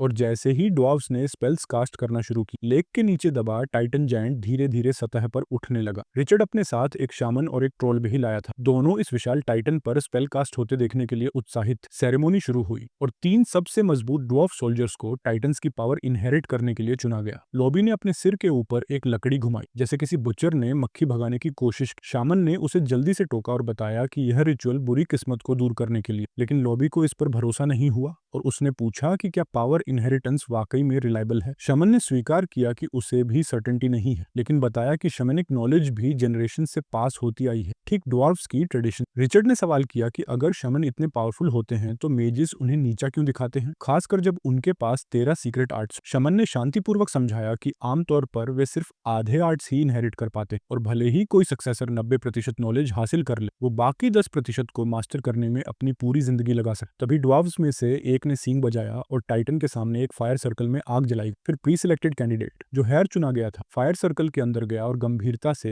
एक स्पेल का जाप करने। रिचर्ड ने धीरे से पूछा, क्या इसमें कोई डेंजर है? शामन ने हल्की सी मुस्कान के साथ जवाब दिया कि अगर हेयर सच में जायंट सोल को इनहेरिट कर सका तो ड्वार्व्स के शरीर इसे सहन नहीं कर पाएंगे और वहीं पर एक्सप्लोजन हो सकता है। ये सुनकर रिचर्ड के माथे पर पसीना आ गया और उसने मन ही मन राहत की सांस ली कि सोल की पावर उसके शरीर में इंजेक्ट नहीं की गई थी। अब डॉवर ने स्पेल का जाप पूरा कर लिया था, लेकिन दुर्भाग्यवश कुछ भी नहीं हुआ। एक के बाद एक ड्वार्फ कैंडिडेट्स फायर सर्कल में गए, लेकिन नतीजा वही रहा। लॉबी के चेहरे पर निराशा साफ झलक रही थी, क्योंकि उनमें से कोई भी केयरफुली सिलेक्टेड ड्वार्व्स क्राइटेरिया पर खरा नहीं उतरा। एक कमांडर ने टाइटन से दया की भीख मांगी, लेकिन कोई रिस्पॉन्स नहीं मिला। लॉबी को लगा जैसे सब कुछ खत्म हो गया है, लेकिन फिर उसे याद आया कि रिचर्ड ने अभी तक कोशिश नहीं। लॉबी ने भौहें सिकोड़ते हुए रिचर्ड को भी प्रयास करने के लिए कहा। रिचर्ड ने इसे गंभीरता से नहीं लिया, लेकिन अनिच्छा से सहमति दी और दूसरों के साथ फायर सर्कल में चला गया। जैसे ही रिचर्ड ने सर्कल में कदम रखा, कुछ अनपेक्षित हुआ। आग। सर्कल सडनली तेजी से चमकने लगा, पूरे क्षेत्र को इंटेंस रोशनी से रोशन करते हुए। ये अचानक परिवर्तन रिचर्ड को चौंका गया, लेकिन सबसे ज्यादा उस विशाल फिगर ने जो उन्हें देख रहा था। जायंट की आंखें चमकने लगी। रिचर्ड ने अनजाने में कुछ ऐसा ट्रिगर किया था जो किसी ने भी अनुमान नहीं लगाया था। टाइटन की आंखें सुनहरे प्रकाश से चमकने लगी, जैसे वो फटने वाली थीं। मध्य में ही रिचर्ड ने जल्दी से एक तरफ कूदकर बचने की कोशिश की। तभी भीड़ ने देखा कि एक क्रीचर की सिलहुट जायंट की आंखों के अंदर से दिखाई देने लगी। एक क्रीचर टाइटन की आंखों के पीछे से उभरा और टाइटन की आंखों को चकनाचूर कर दिया। उनके सामने प्यारा सा डिवाइन बीस्ट था, जो प्राचीन गॉड रेस से था और टाइटन जायंट के शरीर के अंदर से निकला था। रिचर्ड ने सोचा कि यह छोटा सा क्रीचर टाइटन से कैसे जुड़ा हो सकता है। क्या इसका डिटीरियरेशन इसलिए हुआ होगा क्योंकि यह लंबा था? ये छोटा सा जानवर देखते ही ड्वार्व्स ने एक साथ एंसेस्टर चिल्लाया। रिचर्ड ने इसका मजाक उड़ाते हुए दिखाया कि वह टाइटन एंसेस्टर से कितना प्रभावित था। इसी दौरान शामन ने सीधा सुझाव दिया कि वे इस क्रीचर को पकाकर खा लें ताकि कुछ पोषण मिल सके। तभी अचानक क्रीचर टाइटन के शरीर से फटकर बाहर कूदा और एक ऐसी ताकत से जमीन पर गिरा कि उसने जमीन को झंझोर दिया। इसका प्रभाव दूर दूर तक गूंज रहा था। यह अचानक हिला डुला से ड्वार्व्स फिर से चौंक गए। रिचर्ड ने सार्कास्टिकली क्रीचर की लिनेज पर टिप्पणी की, ये नोट करते हुए कि टाइटन का वंशज होकर लगता है इसे ऊंची जगहों पर रहना पसंद है। उसने मजाक में कहा कि इससे यह भी साबित होता है कि टाइटन का कोई एक्स्ट्रा मैरिटल अफेयर नहीं था। छोटा सा क्रीचर जिसका आकार ड्वार्व्स के बराबर था, देखने वालों की तरफ देखा और ट्रोल्स पर चढ़कर खड़ा हो गया। उसकी आंखें बड़ी हो गईं, जैसे कि उसे ट्रोल्स पसंद आ गए थे और ट्रोल्स भी खुद को रोक नहीं पाए। उनकी आंखें फैल गईं उस प्यारे से जानवर को देखकर, लेकिन रिचर्ड ने क्रीचर को पकड़ लिया ताकि वह पास से उसे देख सके और देखा कि उसके शरीर के बीच में वेब्ड स्किन थी जो ग्लाइडिंग करने में मददगार लग रही। ड्वार्फ्स ईगरली क्रीचर को छूने के लिए इकट्ठा हो गए, लेकिन उसी क्षण रिचर्ड ने अचानक महसूस किया कि कुछ गड़बड़ है। क्रीचर के शरीर से ऊर्जा निकलने वाली थी, इसलिए उसने उसे जल्दी से ड्वार्फ्स के समूह में फेंक दिया। हालांकि विस्फोट फेटल नहीं था, लेकिन इतना मजबूत था कि उसने ड्वार्फ्स की उत्सुकता को उड़ा दिया। उम्मीद से छोटा सा जानवर टाइटन की थंडर स्पेल को इनहेरिट कर चुका था। रिचर्ड चौंका और खुश भी था। एक ड्वार्फ ने उन्हें टाइटन के असंतुलन के बारे में चेतावनी दी। टाइटन जायंट जो झील के बीचों बीच खड़ा था, लगता है कि उसने अपनी मिशन पूरा कर लिया था और धीरे धीरे टूटने लगा। ड्वार्फ का दिल आंसुओं से भर गया। किसी तरह से उस प्यारे क्रीचर को देखकर रिचर्ड ने उसका नाम सीचू रखा। अनेक युद्धों और कठिन जीतों के बाद रिचर्ड अपनी फोर्ट्रेस में लौटता है और एनी उसके पास बैठी हुई है। उसने पूछा कि वह फोर्ट्रेस जल्दी क्यों आना चाहता था जब तक उन्होंने अपने सहयोग की शर्तों पर बात नहीं की थी। उसने जवाब दी, बस इसे भूल जाओ, वह अपना हिस्सा ले ही लेगी। यह सुनकर एनी गुस्से में आई और पूछा कि क्या रिचर्ड और ड्वार्फ्स उससे कुछ छुपा रहे थे। रिचर्ड जो कि एक मास्टर ऑफ डिसीट था, घबराया और उसे समझाने की कोशिश की। तभी अचानक सीचू उसके पीछे से कूदकर बाहर निकला, जिससे एनी चौंकी। वह उसे पकड़ने की कोशिश करती, लेकिन उसकी प्यारी सी मासूमियत को देखकर उसे बस प्रशंसा करने लगी। रिचर्ड ने उसे पकड़ लिया और ऐसा स्क्वीज किया जैसे स्ट्रेस बॉल को दबाते हों। उसने एनी से कहा कि ड्वार्फ्स इसे पूजा करना चाहते थे और इसे बड़ा होने तक सेवा देना चाहते थे, लेकिन जैसे ही वह दूर हुआ क्रीचर ने खाना छोड़ दिया, इसलिए उनके पास इसे रिचर्ड को देने के अलावा कोई विकल्प नहीं। रिचर्ड ने एक बेबी बोतल पकड़ा और क्रीचर को खाना पिलाया, चेतावनी दी कि ज्यादा मत पियो नहीं तो खुद को गीला कर दोगे। कुछ दिन बाद सभी सुरक्षित फोर्ट्रेस पहुंच गए। कुछ समय बाद एनी व्यापारी सैनिकों के साथ चली गई, ये वादा करते हुए कि वह कुछ दिन बाद और लोग लेकर आएगी ताकि व्यापारिक अनुबंध स्थापित किया जा सके, लेकिन वह कभी नहीं लौटी। इसके बजाय सोलन सिटी के नेता अपने लोगों के साथ आया। रिचर्ड ने उसका स्वागत किया। लॉर्ड ने रिचर्ड की सराहना की, यह कहते हुए कि वह हाल ही में उसका नाम बहुत सुन रहा था और कोरिन सिटी के सभी बार्ड्स रिचर्ड की लेजेंड गा रहे थे। रिचर्ड ने आदरपूर्वक सिर झुकाया और पूछा, क्या आप सिर्फ रास्ते में हैं या यात्रा पर जा रहे हैं? लॉर्ड सोलन, जो इस सवाल से थोड़ा चौंका था, ने कहा कि वह खास तौर पर उससे मिलने आया था। रिचर्ड को इस नए परिणाम पर थोड़ी हैरानी हुई और उसने सोचा कि अब उसे फोर्ट्रेस में लोगों का स्वागत करने में उतना रुचि नहीं रही। लॉर्ड सोलन ने रिचर्ड को बैठने का प्रस्ताव दिया, यह बताते हुए कि उसने कुछ कीमती इंग्रेडिएंट्स हासिल किए थे। यह विचार रिचर्ड को आकर्षित किया और वे दोनों साथ में बैठ गए। हालांकि रिचर्ड ने तुरंत अपनी फैसले पर पछताया जब उसने देखा कि लॉर्ड द्वारा कहा गया डेलिकेसी एक जायंट स्क्विड था। जैसे ही वे खाने की तैयारी कर रहे थे, सीचू रिचर्ड के पास दौड़ता हुआ आया, उस पर कूद पड़ा और उसे एक नट दिया ताकि वह उसे तोड़े। रिचर्ड ने उसे तोड़ा, लेकिन उसे वापस देने की बजाय खुद खा ली, छोड़कर। लिटिल क्रीचर डिसअपॉइंटेड और रिग्रेट कर रहा था अपनी मदद मांगने के फैसले पर। उनकी बातचीत के दौरान लॉर्ड सोलन ने सी को एक मैजिकल बीस्ट बताया, क्योंकि इसमें एलिमेंटल एनर्जी के संकेत दिखते हैं। रिचर्ड ने उसे सही किया और समझाया कि क्रीचर एक टाइटन डिसेंडेंट है। इस क्लैरिफिकेशन के बाद उसने बीस्ट को और कुछ नट्स दिए, जिन्हें वह ईगरली खा गया और फिर जल्दी से दौड़कर चला गया। जब वे स्क्विड पका रहे थे, रिचर्ड ने सोलन का धन्यवाद किया कि उसने हमेशा उसकी मदद की है, जिससे उसकी पायनियरिंग जर्नी में उसे चैलेंजेस का सामना करना आसान हो गया। सोलन ने इसे स्वीकार किया, लेकिन साथ ही यह भी जोड़ा कि रिचर्ड अब भी यह जानने के लिए उत्सुक हो सकता है कि उसने शुरुआत में उसकी मदद क्यों की। रिचर्ड सोचता है कि क्या वह ज्यादा एक्सप्लेनेशन दे रहा है, लेकिन लॉर्ड फिर से पोम्पेई की राजनीतिक और धार्मिक फैक्शंस के बारे में बात करने लगा। सोलन ने बताया कि पोम्पेई वर्षों से दो प्रमुख फैक्शंस में विभाजित है। एक फैक्शन होली लाइट चर्च का समर्थन करता है, जो चाहता है कि पोम्पेई वेटिकन के क्षेत्र में शामिल हो जाए, जबकि दूसरा faction goddess of ice and snow के प्रति वफादार है और वेटिकन से जुड़ने का विरोध करता है। होली लाइट चर्च मानव दुनिया का प्रमुख धार्मिक फैक्शन है और कई देशों के नाम में होली शामिल है, लेकिन पोम्पेई के उत्तरी इलाकों में, जहां बर्फ और बर्फ के आपदाएं आम हैं, लोग goddess of ice and snow में गहरी आस्था रखते हैं। स्क्विड खाते हुए रिचर्ड ने पूछा कि लॉर्ड और उसके आधे भाई विंगर किस फैक्शन से जुड़े हैं। लॉर्ड ने उत्तर दिया कि वे किसी भी फैक्शन से नहीं जुड़े, वे मेजेस हैं जो गॉड्स में विश्वास नहीं करते, इसलिए वे न्यूट्रल रहते हैं। रिचर्ड ने भी यह कहा कि वह गॉड्स में विश्वास नहीं करता क्योंकि उसे ऐसा कुछ विश्वास करना असंभव लगता है जिसका कोई प्रमाण न। सोलन ने सहमति जताई और कहा कि अनबिलीवर्स जैसे वे बहुत दुर्लभ हैं और इसी कारण उसने रिचर्ड की मदद करने का निर्णय लिया, क्योंकि रेयर स्पीसीज को बचाना जरूरी होता। रिचर्ड इस रेवलेशन से चौंक गया और थोड़ी नाराजगी महसूस की। लॉर्ड हालांकि स्क्विड के स्वाद का आनंद ले रहा था और बातचीत जारी रखी। रिचर्ड ने पूछा कि क्या लॉर्ड उसे न्यूट्रल फैक्शन में भर्ती करना चाहता है। सोलोन ने स्वीकार किया कि यह उसकी योजना, लेकिन रिचर्ड को यह विचार बिल्कुल अच्छा नहीं लगा। उसने दांत भींचते हुए अपनी नाराजगी जताई और कहा कि किसी भी विवाद में न्यूट्रल लोग हमेशा दोनों पक्षों द्वारा हमला किए जाते हैं। सोलोन ने सहमति जताई, लेकिन सुझाव दिया कि अगर रिचर्ड को किसी पक्ष का चयन करना है तो उसे होली लाइट चर्च को चुनना चाहिए। इसके बाद सोलोन ने बातचीत को अर्थशास्त्र पर मोड़ दिया और 3 सिक्के, एक सोने का, एक चांदी का और एक तांबे का सिक्का टेबल पर रखे। उसने बताया कि पोम्पेई के लोग इन सिक्कों के मूल्य अनुपात को समायोजित कर सकते हैं ताकि गणना करना आसान हो सके, लेकिन वे शायद ऐसा नहीं करते क्योंकि goddess of ice and snow के पास 12 पंख और 24 ओरेकल्स। रिचर्ड ने सिक्के का महत्व समझा, लेकिन छोटे लाभ के लिए उसने सोने का सिक्का उठा। उसने बताया कि थोड़ा होना कुछ न होने से बेहतर है क्योंकि वह अभी भी गरीब है। उसने सोलन को याद दिलाया कि वह अभी भी उसे 1000 सिक्के उधार है। सोलन ने मजाक करते हुए कहा कि अब कर्ज की राशि 101 सिक्के हो गई है, जिसमें वह सोने का सिक्का भी शामिल है जो रिचर्ड ने अब भी उठाया था। रिचर्ड ने यह जल्दी से समझते हुए सोने का सिक्का वापस फेंक दिया ताकि उसका कर्ज और न बढ़े। बातचीत के बाद सोलोन ने जाने की तैयारी की। रिचर्ड थोड़ा डिसडेनफुल महसूस करते हुए सोचा कि लॉर्ड अपनी फोर्ट्रेस को जैसे एक ऐसी जगह मानते हैं जहां लोग आ सकते हैं और जा सकते हैं। उसने सोलन से कहा कि यह प्रिविलेज है कि वह कभी भी आ जा सकता है। लॉर्ड ने उत्तर दिया कि भले ही उसके पास यह विशेष प्रिविलेज हो, यह केवल एक बूढ़े आदमी का प्रिविलेज है जिसे एनवी करने की कोई बात नहीं। फिर उसने रिचर्ड को प्रेरित करते हुए कहा कि उनके पास एक विशाल अवसरों की दुनिया जिसे वे तलाश सकते हैं। रिचर्ड ने पूछा कि क्या लॉर्ड को यह अवसर छूटने का पछतावा है। जब वह जवान थे, ये नोट करते हुए कि अब वह न तो ऊंचे पद पर पहुंच सकते हैं और न ही नीचे पर अपमान सह सकते हैं। लॉर्ड ने इसका विरोध करते हुए कहा कि उसे जायंट बीवर ब्रेन पाउडर से एलर्जी है जो अब भी उसकी गर्दन को खुजलाता है। फिर भी